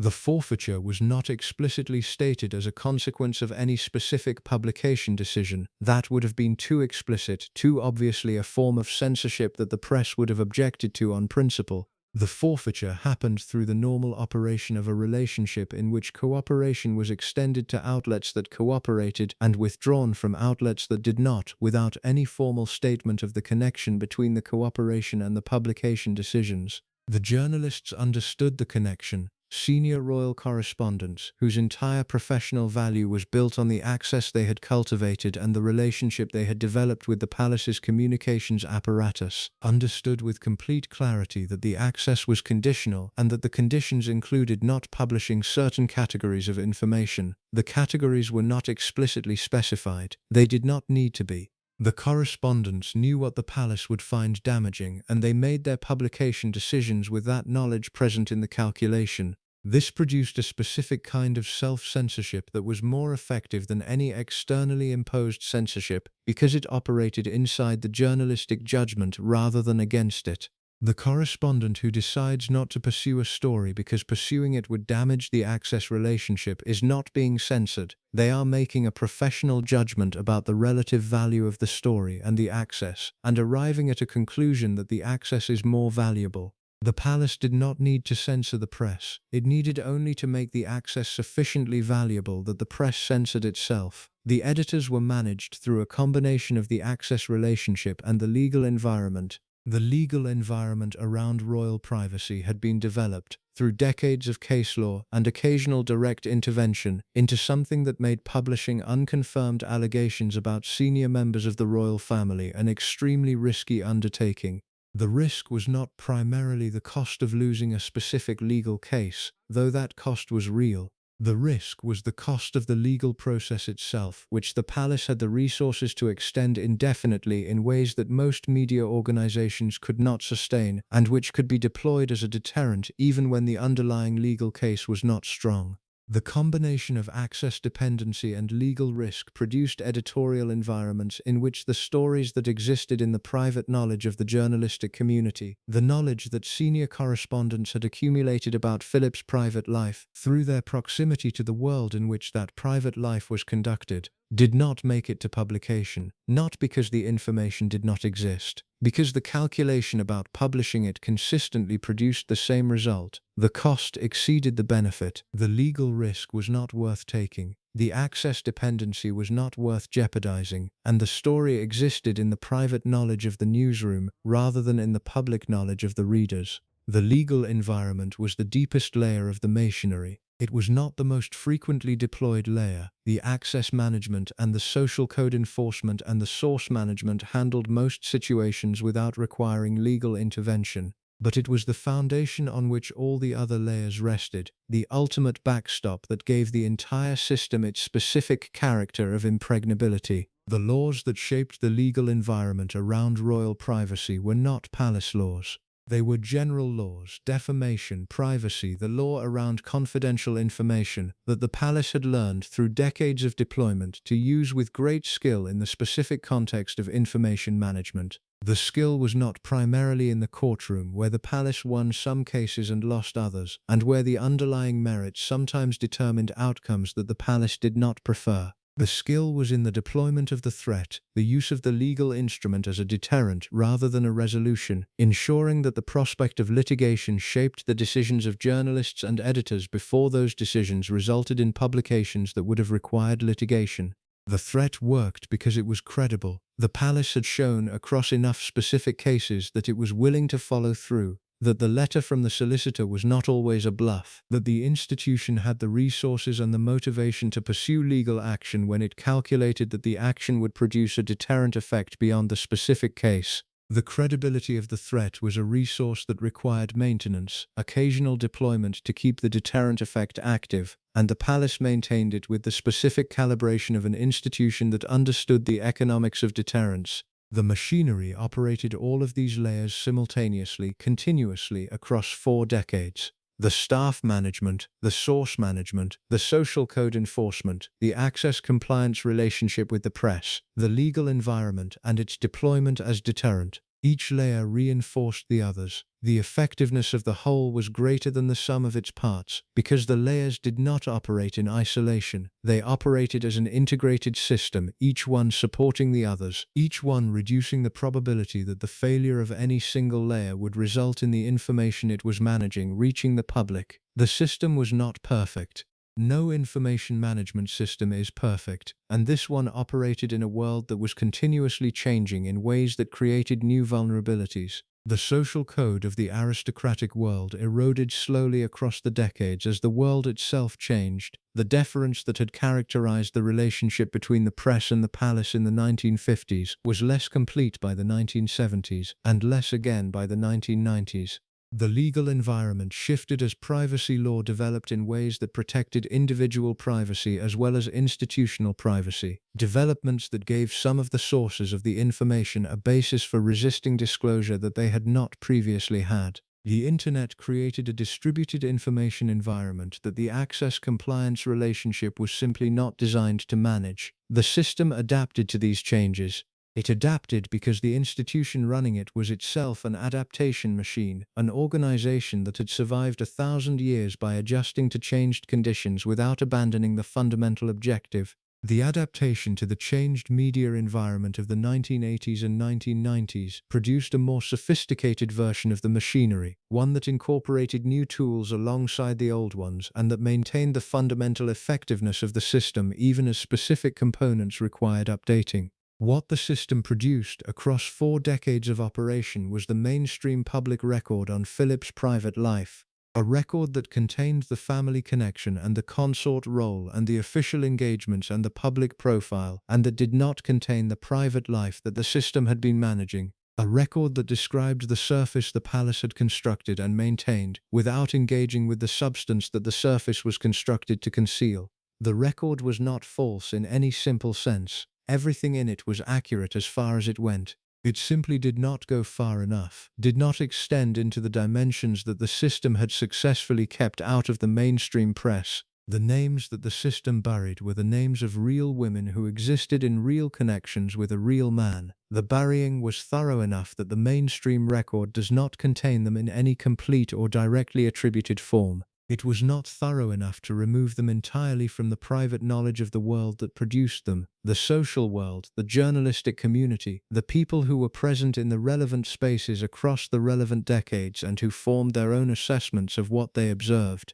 Those assessments survive the burying. They exist in the private record, the record of people's memories and private conversations, and the occasional semi-public account that reached spaces the system could not fully manage. The system managed everything it could reach. The private knowledge was beyond its reach. The private knowledge survived. It is the source of this account. The women in this account have received the most attention because they are the names the palace buried and because the burying of their names is the central subject of the story. But the burying required assistance. It required a network of people who held knowledge and chose for reasons that were their own and that intersected with the palace's requirements in ways that made the intersection sustainable, to maintain the silence that the management apparatus needed them to maintain. The men around Philip were that network. Not formally, not as a structured organization with explicit instructions and coordinated activity, but functionally, as the human infrastructure of the silence, the people whose loyalty to Philip and whose shared formation in the specific social code of the world they inhabited produced, without requiring orchestration, the collective maintenance of the private knowledge in the private sphere.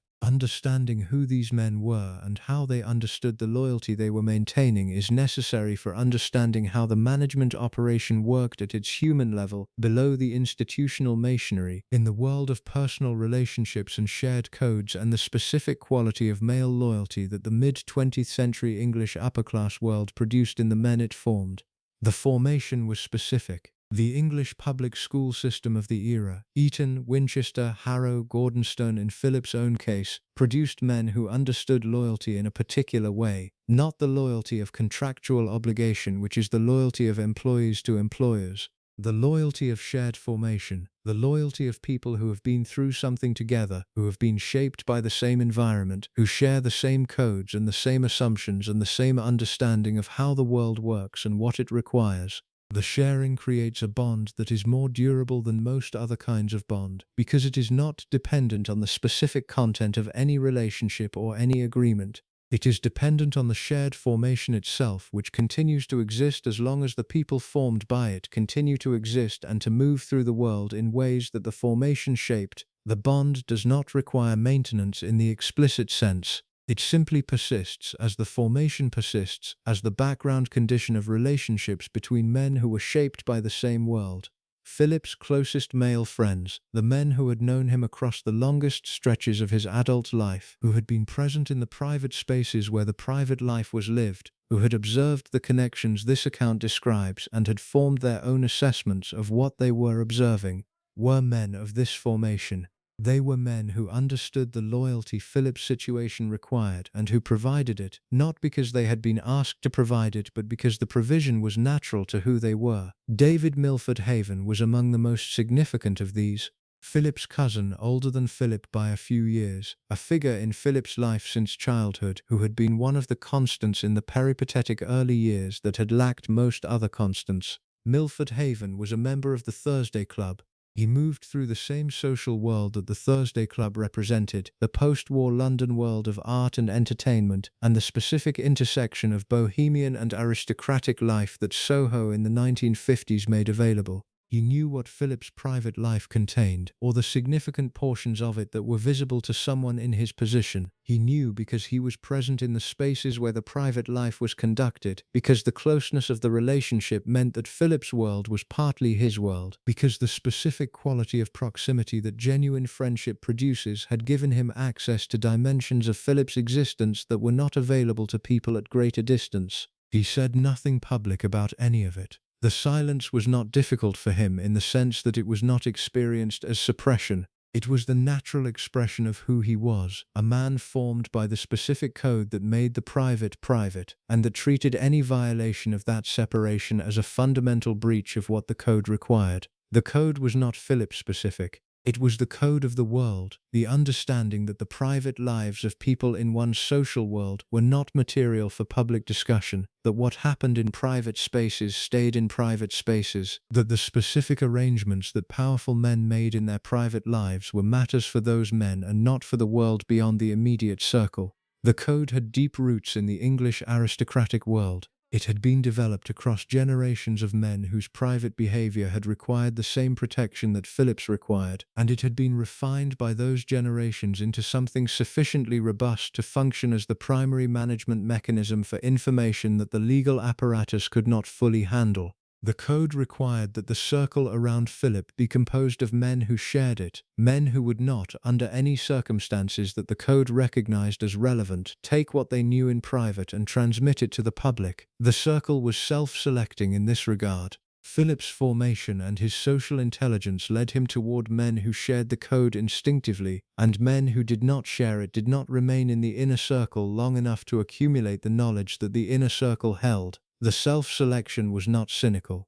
Philip was not deliberately surrounding himself with men whose silence he required and who could be relied upon to provide it. He was surrounding himself with men he genuinely liked, whose company he genuinely valued, who were interesting to him in the ways this account has described: the writers, the artists, the photographers, the men of his cousin's generation and his own who brought to the Thursday Club table the specific quality of mind and character that Philip found stimulating. The fact that these men also happened to share the code that the management of his private life required was a function of where they came from. They came from the same world. They had been formed by the same formation. They understood the same things about how private life and public presentation were supposed to relate to each other. The understanding was so deeply held that it did not require articulation.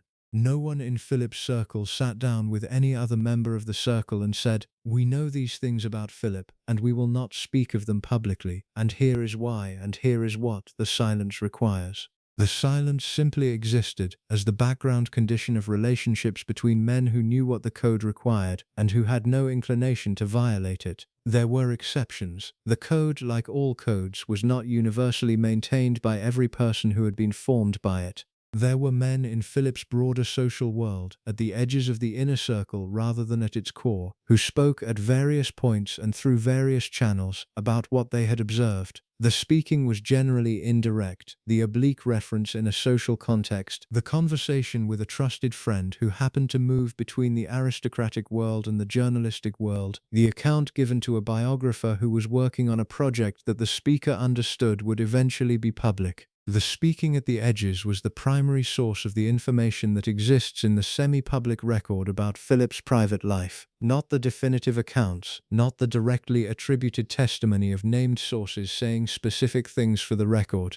The oblique, semi-attributed, carefully managed contributions of people who wanted the private knowledge to move toward the public record without taking personal responsibility for the movement. This kind of speaking is the normal mechanism by which private knowledge moves through small worlds and eventually reaches the edge of the public record. It is deniable in the specific sense that the speaker can always claim that what they said was misunderstood or misrepresented or taken out of context. It is functional in the sense that it does move the information, slowly and partially, from the private sphere towards something more available. The palace understood this mechanism. It was aware that the edges of the circle were not as airtight as the core, and it deployed its management apparatus at the edges with specific attention to the points where the information was most likely to make the transition from private to more than private. The attention produced interventions, the call to a biographer's publisher, the conversation with a senior journalist through intermediaries, the specific management of a situation that had begun to develop in ways the palace did not want it to develop. The interventions were generally successful. They were successful because the people at the edges of the circle, unlike the people at the core, were more susceptible to the management apparatus tools, more dependent on access, more vulnerable to the social consequences of being identified as a source, more responsive to the implicit pressures that the palace could apply to people whose belonging in the relevant world was less secure than the inner circle's belonging. The core held. The inner circle, the men who had been closest to Philip, who had shared the formation most deeply, who had the most complete knowledge and the strongest reasons, both personal and social, to maintain the silence, held without requiring management. Their silence was the most valuable resource the palace had, and the palace did not need to deploy the management apparatus against it because the silence was self-sustaining. What the inner circle's silence produced was the specific shape of the public record on Philip's private life. A record in which the private life existed as inference and implication and the occasional semi-public account from the edges, but in which the direct, named, attributed testimony of people who had been closest to Philip and who had observed the most was entirely absent. The absence is itself information. The specific people who should, by virtue of their proximity and their known awareness of Philip's private life, have been sources for the biographies and the documentaries and the journalistic accounts of his life, are not sources in those accounts in any direct attributed way.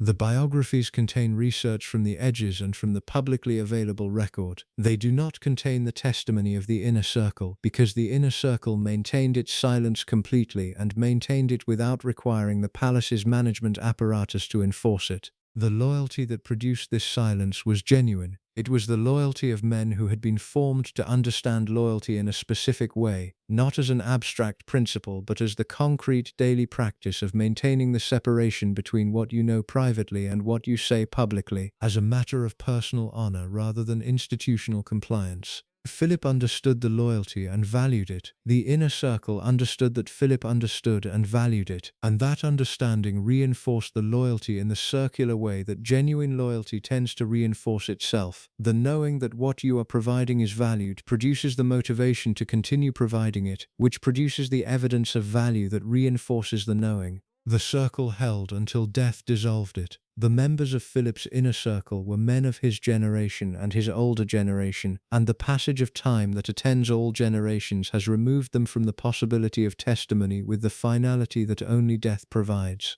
The people who knew the most, who were closest to the private life, who had the most complete picture of what the names in this account were and what they meant, those people are no longer available to provide the testimony that would complete the picture. The management apparatus that kept them silent while they were alive has been supplemented, in the years since their deaths, by the simple absence of their voices. The palace no longer needs to manage the silence of men who are no longer alive to speak. The silence has become permanent through the mechanism that eventually makes all managed silences permanent, the death of the people whose speech the management was designed to prevent.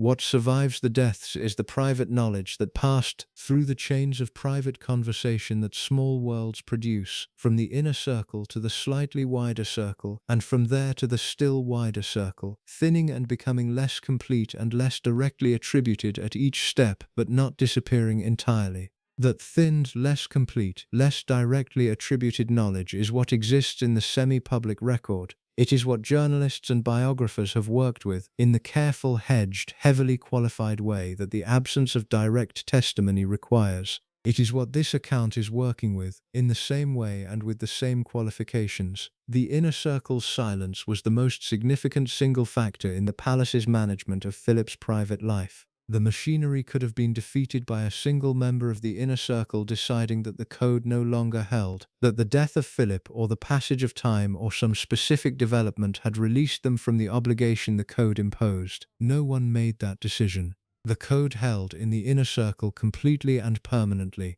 The names stayed buried in the deepest layer. What survived the burying was only what had escaped the inner circle before the burying was complete. the partial accounts, the edge-of-circle observations, the indirect and oblique contributions of people who were close enough to know something and far enough from the core to be susceptible to the mechanisms by which private knowledge becomes semi-public. Those survivals are partial, they are incomplete.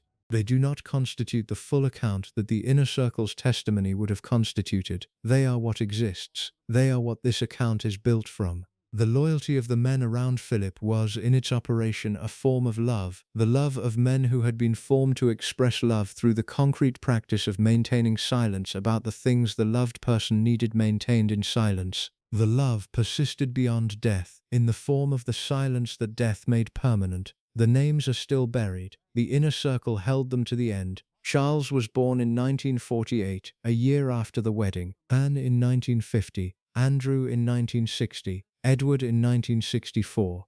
4 children across 16 years, born into the most observed household in the country, raised inside the specific architecture of a family that was simultaneously a private unit and a public institution, and that managed the tension between those two things with a consistency that prioritized the institutional requirements over the personal ones in ways that left marks on all 4 of them that their adult lives have made visible. The marks are different in each case because the 4 children were different people who absorbed the same environment through different temperaments at different developmental stages and who emerged into adulthood with different resources and different vulnerabilities and different relationships to the institution that had produced them. But the marks are there in all 4, and the marks trace in their various forms to the specific character of the household they grew up in, the emotional temperature, the quality of parental presence and parental absence, the specific way that the Windsor family expressed and withheld connection across the decades of the children's formation. The emotional temperature of the household was shaped primarily by Philip. This is not a criticism, it is a description of the reality that people who observed the family across the relevant years consistently describe.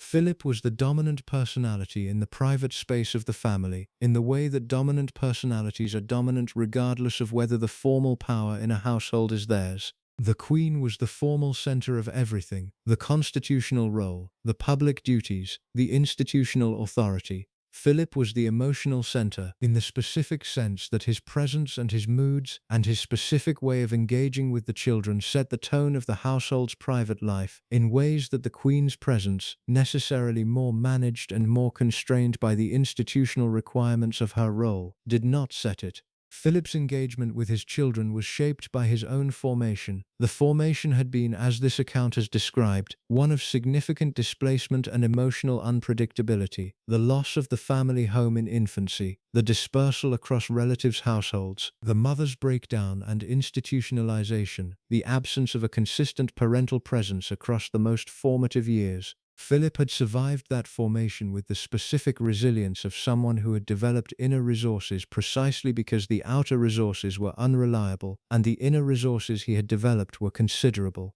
But they were not the inner resources of someone who had been shown through consistent experience what emotionally available parenting looked like. He loved his children. The accounts of people who observed the family in genuinely private contexts are consistent on this point. Philip's affection for his children was real, expressed in the physical roughhousing and the outdoor adventures and the specific quality of engaged interest in their activities that characterized his interactions with them at their best. He was present when the schedule allowed and engaged when he was present, in the manner of a man who understood fatherhood as a concrete practice rather than an abstract sentiment, but the presence was intermittent in the way that the consort role made it intermittent, and the engagement, when it was present, had the specific character of Philip's engagement with everything, demanding, direct, not particularly patient with weakness or hesitation, more comfortable with the expression of high standards than with the expression of unconditional warmth. The children were expected to be capable. They were expected to manage their own emotional lives with the self-sufficiency that Philip had been required to develop in his own formation and that he had, without necessarily choosing to, reproduced as the expectation he brought to his children's formation.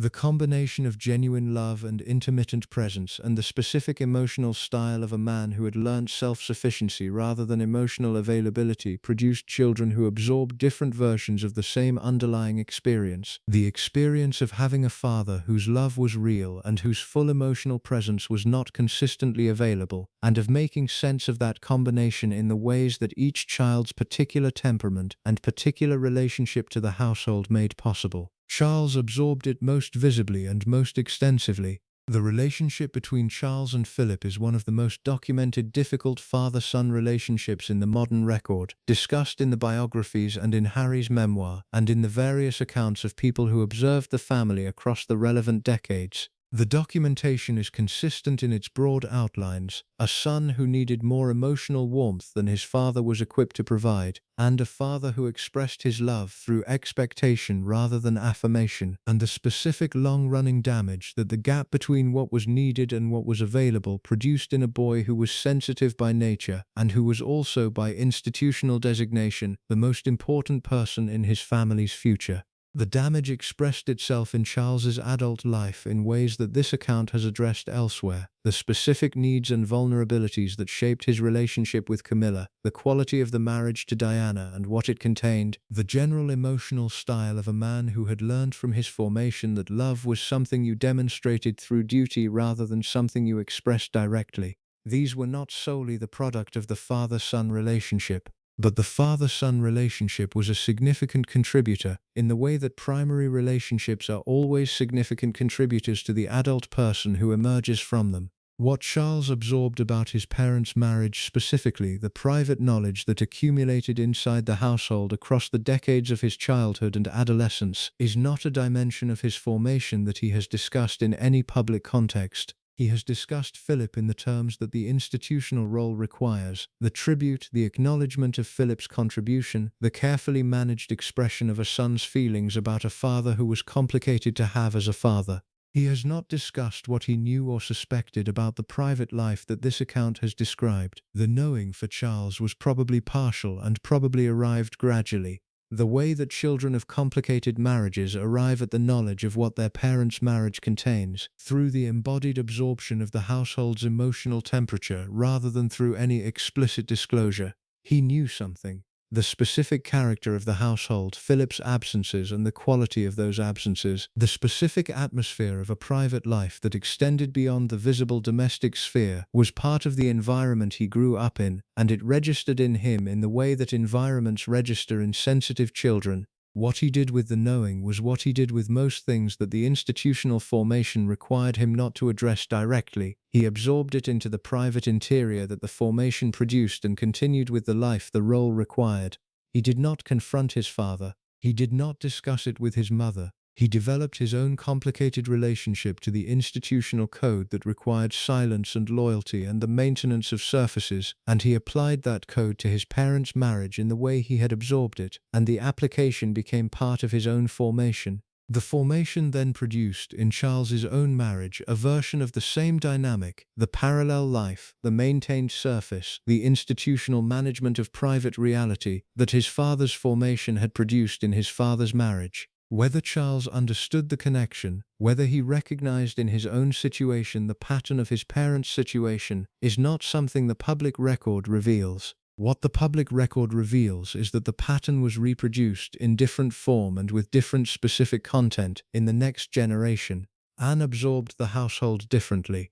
The accounts of people who know her describe a woman who took from Philip the qualities that were most useful: the directness, the resilience, the refusal of sentimentality, the specific comfort with high expectations and the self-sufficiency they required, and who built a life around those qualities that has, among the 4 children, the most straightforward relationship to the institutional role and the least publicly visible evidence of the specific damage that the household produced. Anne's relationship with the private life that Philip conducted is not publicly documented in any form. She maintains on all subjects that the code of her world does not permit public discussion, a silence that is among the most impenetrable of any member of the family. If she knows what this account describes, and the probability that she knows at least the broad outlines is high given her intelligence and her proximity to the family across the relevant decades, the knowing is held in the specific interior that her formation produced, and that her continued functioning inside the institutional role has maintained.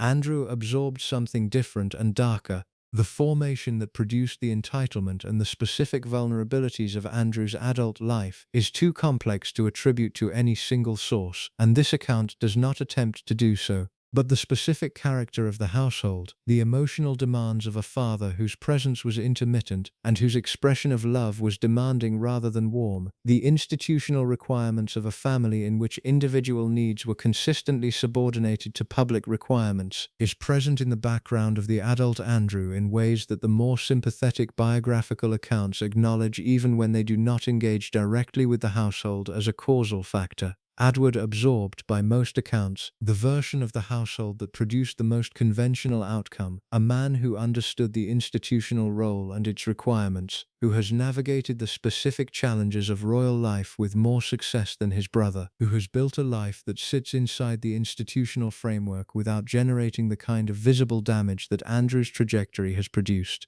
The household shaped him as it shaped all 4 children.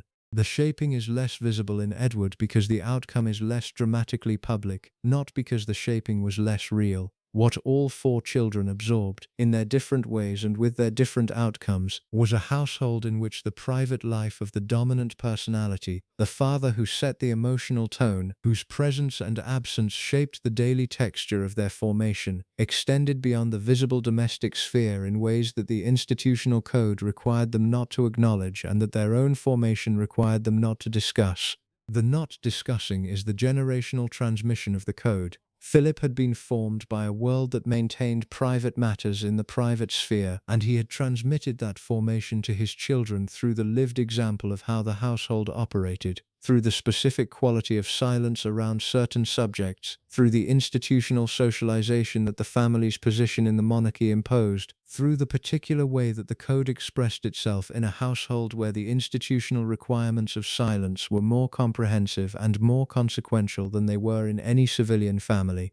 The children received the code and transmitted it in their own ways. Charles's version of the code, the maintained surface, the parallel life, the management of private reality alongside the public performance, reproduced the pattern in his own marriage in ways that eventually produced the most public and most damaging failure of code maintenance in the family's modern history. Anne's version produced the most complete silence.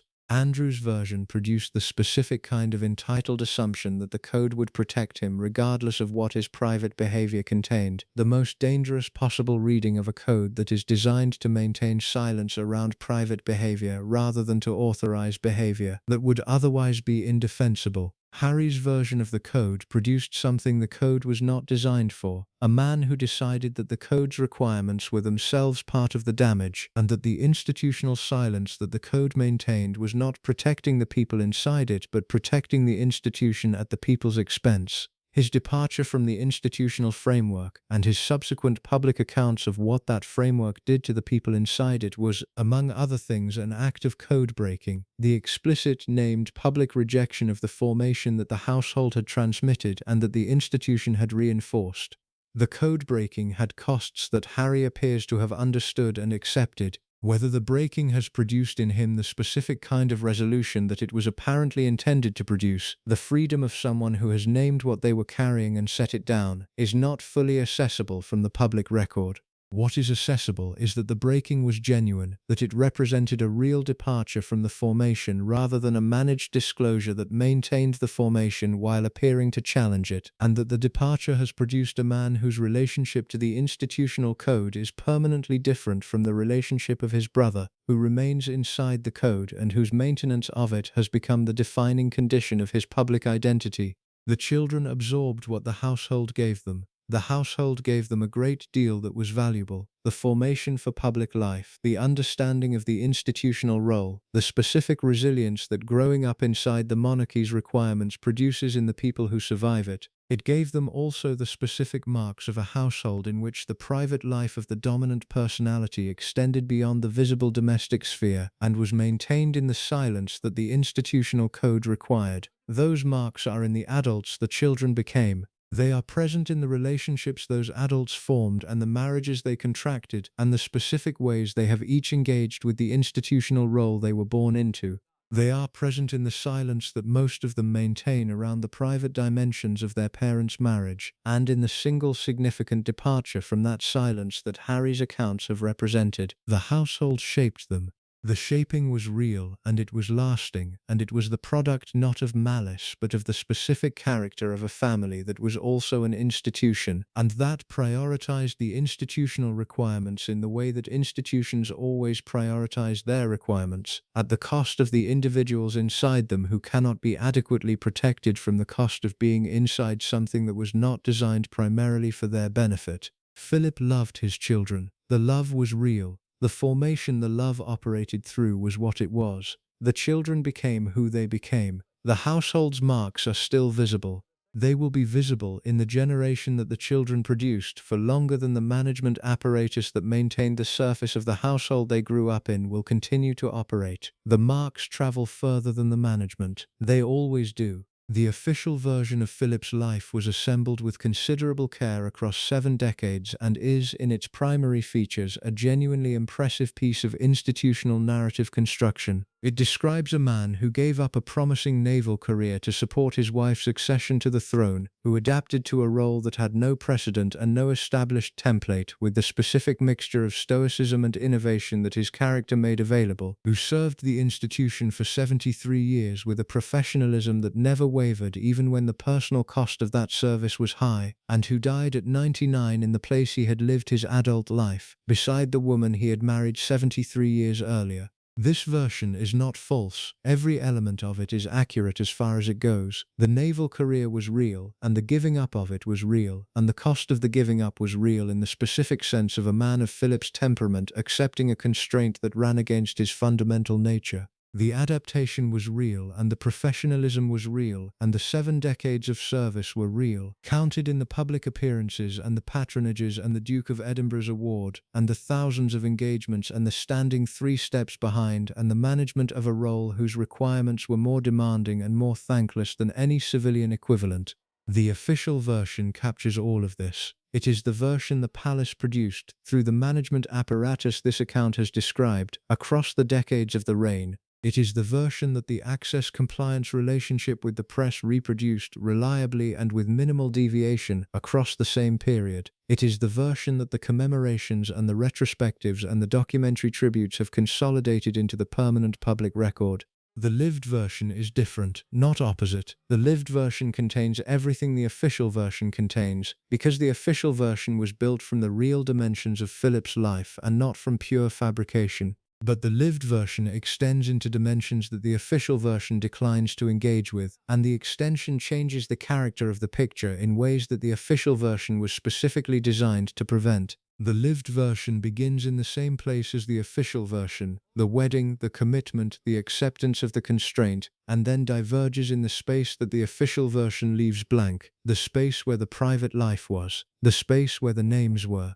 The space where the management apparatus worked continuously for 40 years to ensure that what existed there stayed there rather than migrating into the official record. The divergence has a specific character. It is not the divergence of a secret life that existed in opposition to the official one. Philip was not living a double life in the sense of a person who has constructed a false identity for one set of people while maintaining a true identity for another. The private life and the public life were not alternative versions of the same person. They were the full person, integrated in the way that Philip had integrated them, maintained in their apparent separation by the management apparatus and the code of the social world, but understood by Philip himself as the total of what he was. Philip did not experience himself as a hypocrite. The code he had been formed by did not produce hypocrites in the self-aware sense. It produced men who understood the distinction between public and private as a structural feature of the world, rather than as a personal moral failure. The management of the distinction was not experienced as dishonesty. It was experienced as the normal operation of a world in which certain things were public and certain things were not, and in which the not public things were simply not public rather than shameful. This understanding of the distinction is not available to the contemporary moral framework in which most people receive information about the lives of public figures. The contemporary framework tends toward the unified account, the expectation that the public person and the private person are the same person, that significant divergence between them constitutes a form of deception, and that the exposure of divergence is a legitimate public interest rather than a violation of the private sphere. Philip's formation had produced exactly the opposite understanding. The distinction between public and private was not a cover for deception but a structural feature of an honorable life. The public life was conducted with complete honesty in terms of the public role's requirements. The private life was conducted in the private sphere where the public role's requirements did not apply. The separation was maintained not through dishonesty but through the discipline of a man who understood the two spheres clearly and who navigated the boundary between them with the specific skill of someone who had been trained by formation and by the institutional requirements of his position to keep them separate. The Queen held the same understanding. The people in Philip's inner circle held the same understanding. The social world he moved through held the same understanding.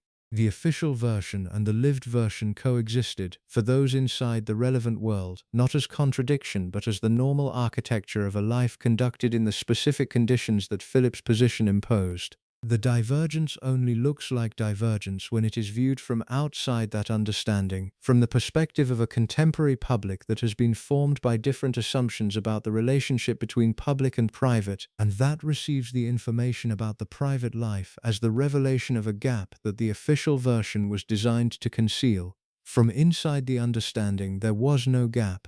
There was a public dimension and a private dimension and the management of the boundary between them, and all three of these were simply the normal features of the life. Understanding this does not make the management operation less significant or the burial of the names less consequential. The burial was real, and its consequences for the women whose names were buried were real. The Pat Kirkwood situation is the clearest evidence of this. The account of a woman who spent 59 years trying to have a single evening accurately represented in the public record and finding every avenue for that representation blocked by an institution with vastly greater resources than she possessed. The fact that the institution that blocked her did not experience the blocking as dishonest does not make the blocking less of an obstruction to the accurate record. What it does is complicate the moral landscape.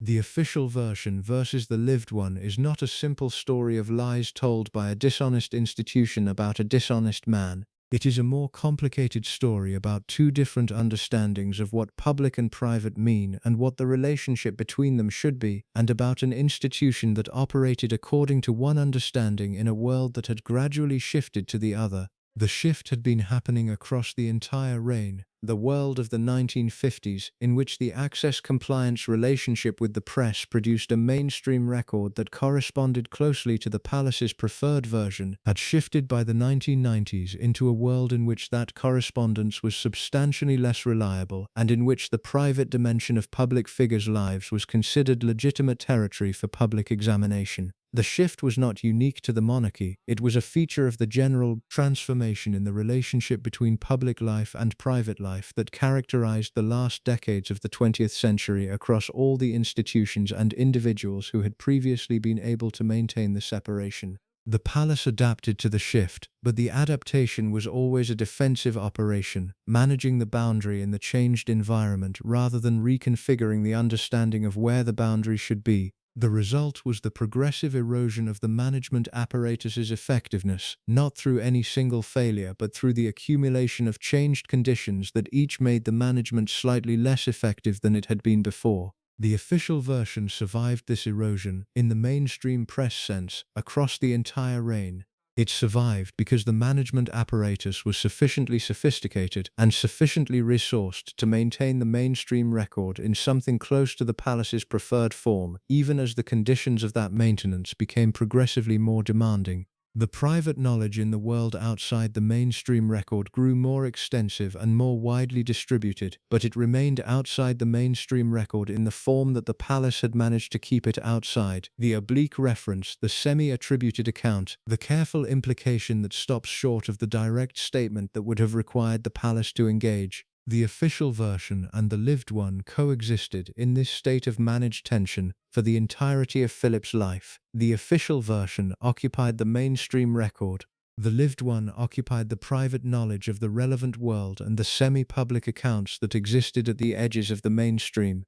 Philip's death in April 2021 changed the conditions of this coexistence in ways that the palace had to manage differently. The death of a principal removes the most immediate and most powerful incentives for the management of the information about that principal's private life, the protection of the living person from the consequences of disclosure. The palace's management of information about the dead operates on different grounds and with different tools than its management of information about the living, and the transition from one to the other produced adjustments in how the boundary between the official version and the lived one was maintained. The adjustments were visible in the commemorative coverage of Philip's life that his death produced. The mainstream press, freed from the most acute dimensions of the access-compliance relationship by the principal's death, engaged with dimensions of Philip's private life that would have been more carefully managed during his lifetime. The accounts of his character, the sharpness, the occasional cruelty of the famous gaffe, the specific qualities that made him both genuinely interesting and genuinely difficult, were more directly engaged with in the post-death coverage than they had been in coverage during the reign.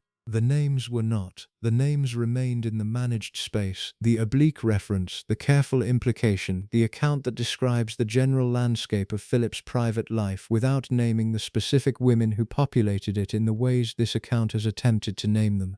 The management of the names was sufficiently embedded in the legal and social architecture around the relevant information that the death of the principal did not immediately dissolve it. What the death did was begin the process by which managed silences eventually become available for examination, the process of time, of the gradual reduction of the incentives that maintained the management, of the slow movement of information from the private knowledge of people who were there to the semi-public knowledge of people who learnt it from people who were there, and from there, eventually, to the public record. That process is underway. This account is part of it. The information in this account comes from the partial, incomplete, semi-attributed sources that the management apparatus did not succeed in completely preventing from reaching the semi-public record, assembled into a picture that is more complete than any single source, and less complete than the full private knowledge that the management apparatus succeeded in maintaining in the private sphere. The official version is in the mainstream record. The lived one is in the world, in the private knowledge, in the semi-public accounts, in the memories of people who were present and who have contributed in various ways and with various degrees of completeness to the picture that exists outside the mainstream record.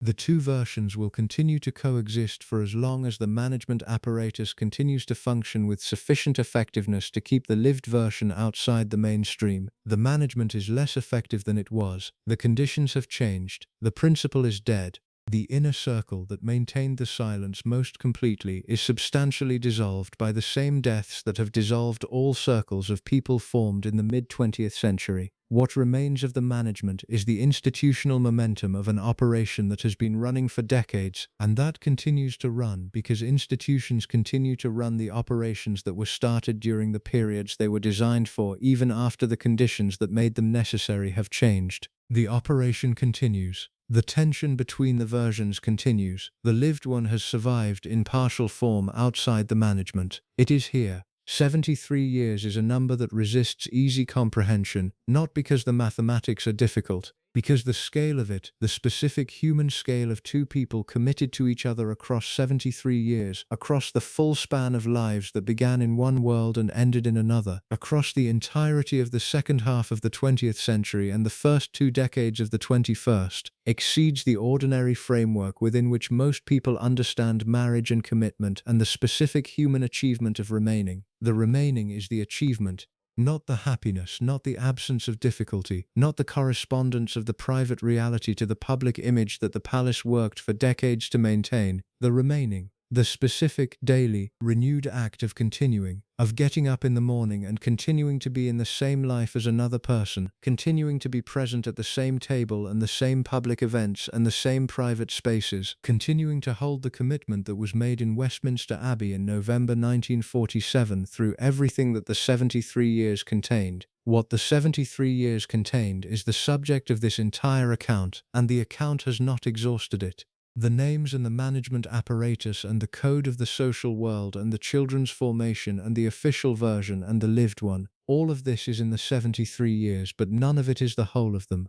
The whole of them is larger than any account can contain, because the whole of any long marriage is larger than any account can contain. Marriages of that duration accumulate a density of shared experience, of shared daily life, shared losses, shared pleasures, shared understanding of each other that is built from the accumulation of being known by someone across every decade of an adult life, that resists the kind of summary that makes it fully available to people outside it.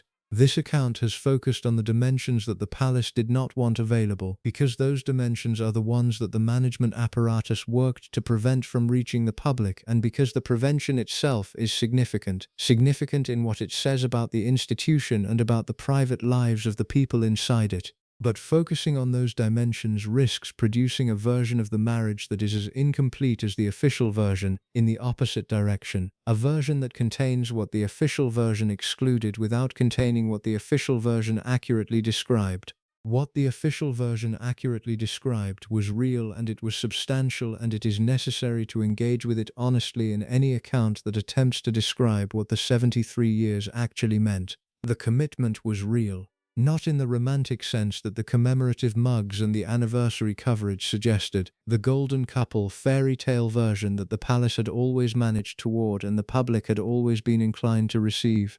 In the more durable and more complicated sense of two people who had made a specific arrangement and who had held that arrangement across everything that tested it, not because the holding was always comfortable or always uncomplicated, but because both of them had decided, in ways that were renewed daily without being explicitly articulated, that the arrangement was worth holding. Philip had decided this. The deciding was made visible not through any public statement or dramatic gesture, but through the simple fact of his remaining at the public events and the private dinners and the Sandringham Christmases and the Balmoral summers and all the other fixed points of a shared institutional life across 73 years. He did not have to remain. The specific vulnerabilities of his position, the absence of a fixed fortune, the absence of an independent institutional standing that would have given him a platform outside the marriage, had existed at the beginning of the arrangement and had been resolved by the arrangement in ways that made remaining the rational as well as the committed choice.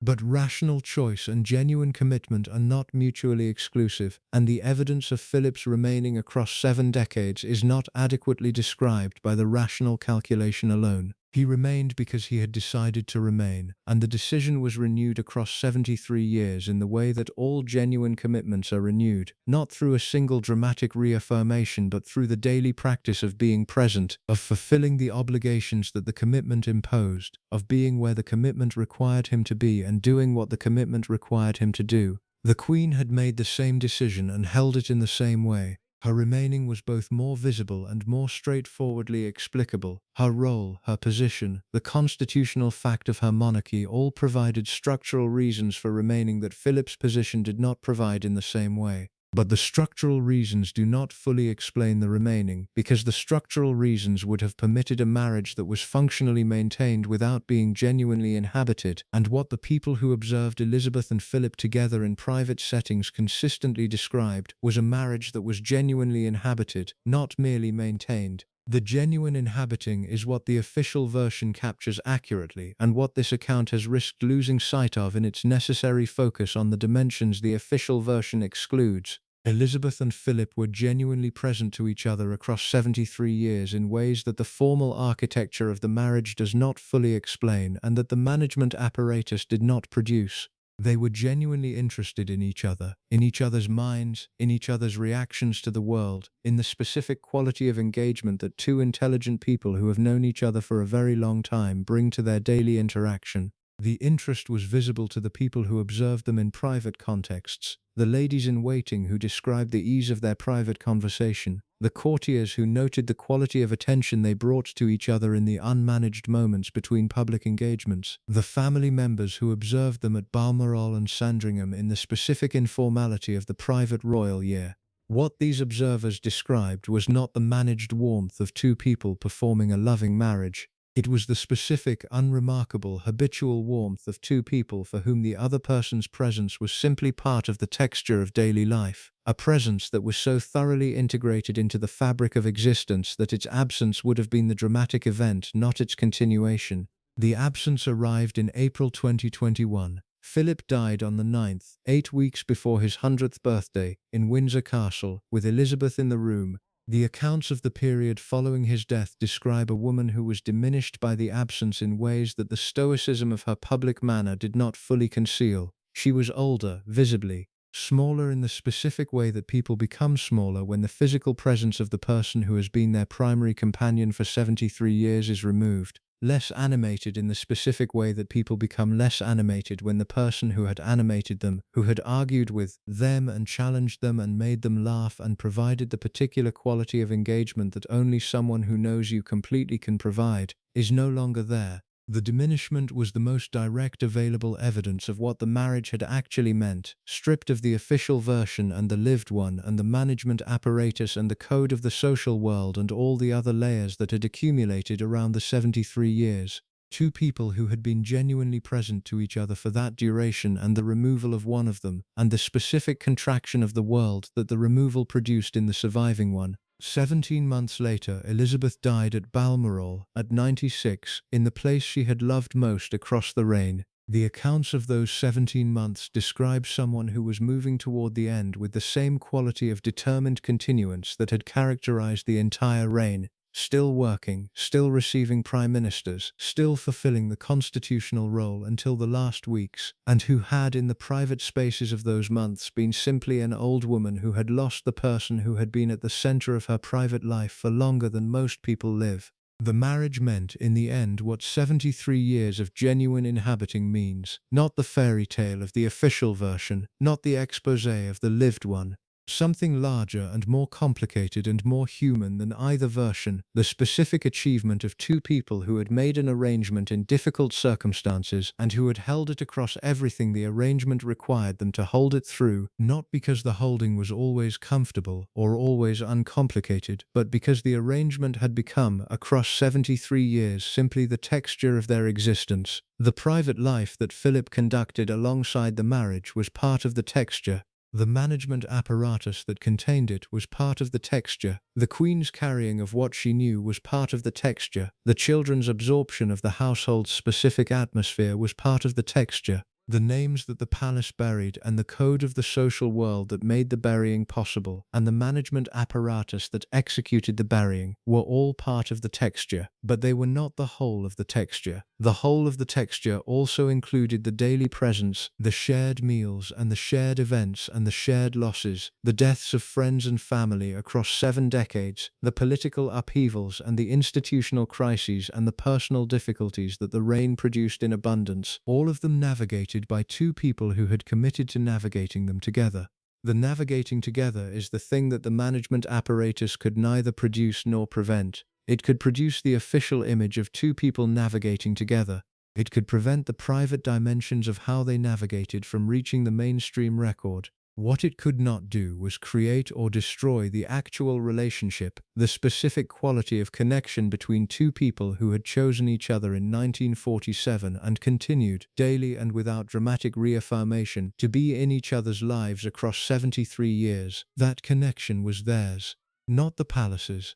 Not the management apparatuses, not the official versions or the lived ones. Theirs, in the private space where the management apparatuses' reach did not extend, and where the code of the social world did not operate, and where the two people who were inside the 73 years were simply inside them, inhabiting the arrangement they had made, in all its complexity and all its incompleteness and all its specific, irreducible, unmanageable humanity. The humanity is what the numbers cannot fully describe, and what the official version was designed to smooth, and what the lived version reveals as the necessary complication of the smoothing. 73 years, two people, the full complexity of what that means, including the names the palace buried and including the daily presence that no management apparatus produced, is the actual subject of this account. The account is incomplete. It is incomplete because the full subject exceeds what any account can contain. It is incomplete because the management apparatus succeeded in keeping significant dimensions of the lived version outside the record that this account is built from. It is incomplete because the inner circle maintained its silence completely, and the people who knew the most are no longer alive to provide the testimony that would make the account more complete. What the account contains is what survived the management. The partial accounts, the semi-attributed sources, the edges of the private knowledge that escaped the apparatus that was designed to contain it. The pattern that those survivals describe, taken together, is not the full picture. It is the available picture. The available picture shows a marriage that was simultaneously and without contradiction the official version and the lived one, the 73 years of remaining and the 40 years of private life alongside the remaining. The genuine connection between two intelligent people who inhabited their arrangement across 7 decades, and the management of the private dimensions of that arrangement that the institution conducted continuously across the same period. Both things were real. Both things are part of what the 73 years actually meant. The management cannot make one of them disappear in favor of the other. The record contains both. The record is the marriage. The names matter for reasons that extend beyond the specific history this account has described. They matter not because the private behavior of a man who died in 2021 at 99 years old is a subject of ongoing public urgency in the conventional sense, the urgency of a story that is developing, that has immediate consequences, that requires public attention because something is currently at stake. Philip is dead. The women who were most central to the private life this account has described are mostly dead. The Thursday Club and the world it represented have receded into the history of a mid-20th century London that no longer exists in the form it existed then. The names matter because they are the record of something the institution did, not incidentally, not as a minor administrative function alongside its primary work, but as a sustained, resourced, deliberately executed operation across 4 decades. The burial of the names was a choice. It was a choice made by people who understood what they were choosing and who had the resources and the institutional authority to execute the choice with the thoroughness this account has described. Understanding that choice, what motivated it, how it was executed, what it cost the people whose names were buried, and what it reveals about the institution that made it, is a legitimate public interest that does not expire with the death of the principal. The motivation was institutional self-preservation. The palace buried the names because the names, if they reached the mainstream public record in the form that the private knowledge held them, would have complicated the official version of Philip's marriage in ways that complicated the official version of the monarchy itself. The monarchy's claim on public loyalty has always rested, to a significant degree, on the image of the royal family as a family, an institution that is also a human unit with the specific qualities that human units are supposed to exemplify. The family image requires at its center a marriage that is what it is presented as being, a marriage that is revealed to have been managed rather than straightforward, that concealed a sustained private life alongside the official one, is a marriage that complicates the family image in ways that are difficult to recover from. The palace understood this and acted accordingly for 4 decades with the specific efficiency of an institution that has had very long practice in the management of information about its own principles. The execution was sophisticated. This account has described its layers, the staff management, the social code, the access-compliance relationship with the press, the legal environment and its deployment as deterrent. The sophistication is itself significant.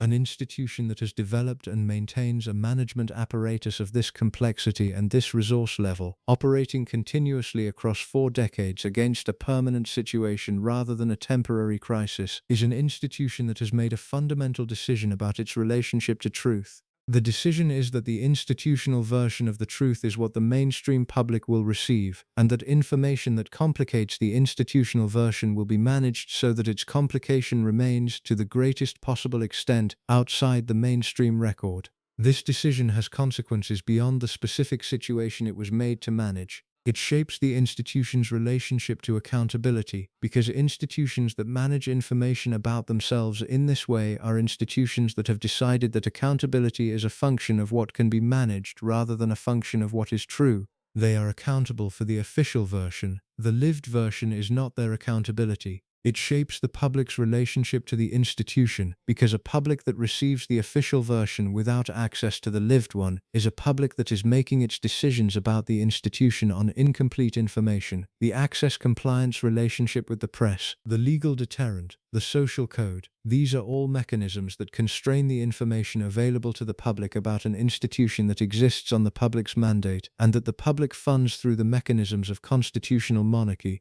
The constraint is, in this light, not merely an information management practice. It is a form of management of the public's ability to assess what it is funding and why. It shapes the people whose names are buried, because burying a name is not a neutral act. It removes a person from the record in ways that have consequences for that person's life and standing and ability to have their own experience accurately represented in the public account of the period they lived through. Pat Kirkwood spent 59 years trying to have a single evening accurately represented and finding every avenue blocked. That is not a minor inconvenience. It is the systematic removal of a person's ability to control the public account of their own life, executed by an institution with resources they could not match, and sustained across the entirety of their adult life. The other women in this account experienced different versions of the same removal. Hélène Corday was managed into a relationship with Philip that exists in the public record only as the childhood friendship that the official account permits, while the adult dimensions of their connection, whatever they were and in whatever form they existed, were managed out of the record with the thoroughness that the management apparatus applied to everything it considered potentially damaging. Penny Rumsey continues to inhabit the managed version, the family connection, the legitimate proximity, the entirely explicable presence in Philip's life, while the private knowledge of the social world around her holds a different account that the management apparatus has ensured does not reach the mainstream. The removal matters because these were real women with real connections to a real man and real lives that extended beyond those connections, and that the official record's management of the connections affected in real ways. They were not collateral damage in an institutional operation that did not know they existed. They were the specific subjects of the management operation, individually assessed and individually managed by an institution that understood exactly what it was doing and who it was doing it to. Why they matter to us now, reading this account decades after the events it describes. The answer is not primarily about Philip, or about his marriage, or about the private life the palace managed for 4 decades. The answer is about the institution,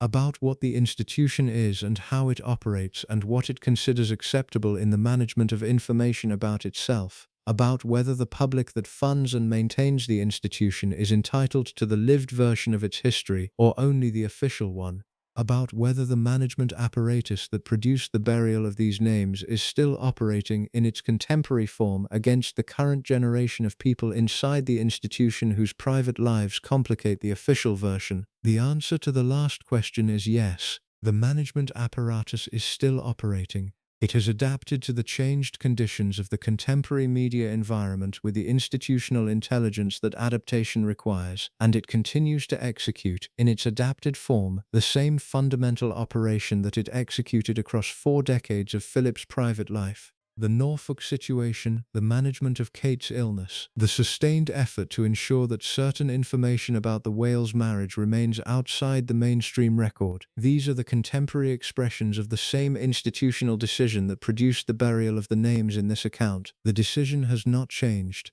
The institution has decided, as it decided before, that the official version is what the public will receive and that the lived version will be managed. The tools are different. The internet and social media have changed the management landscape in ways that make the operation more difficult than it was in the 1950s. The fundamental operation is the same. Understanding the operation, understanding its history, its mechanisms, its costs to the people whose names are buried, is the first condition of any honest assessment of the institution and its relationship to the public it exists to serve. The names are the history. Hélène Corday, Pat Kirkwood, Penny Rumsey. The names that have not achieved even the partial documentation that these 3 have achieved, that remain entirely in the private knowledge of the social world and in the managed invisibility of the institutional record. They are real. They were real women with real lives and real connections to a real man and real experiences of what it meant to be inside those connections and to have the institution's management apparatus applied to the fact of those connections with the sustained efficiency this account has described.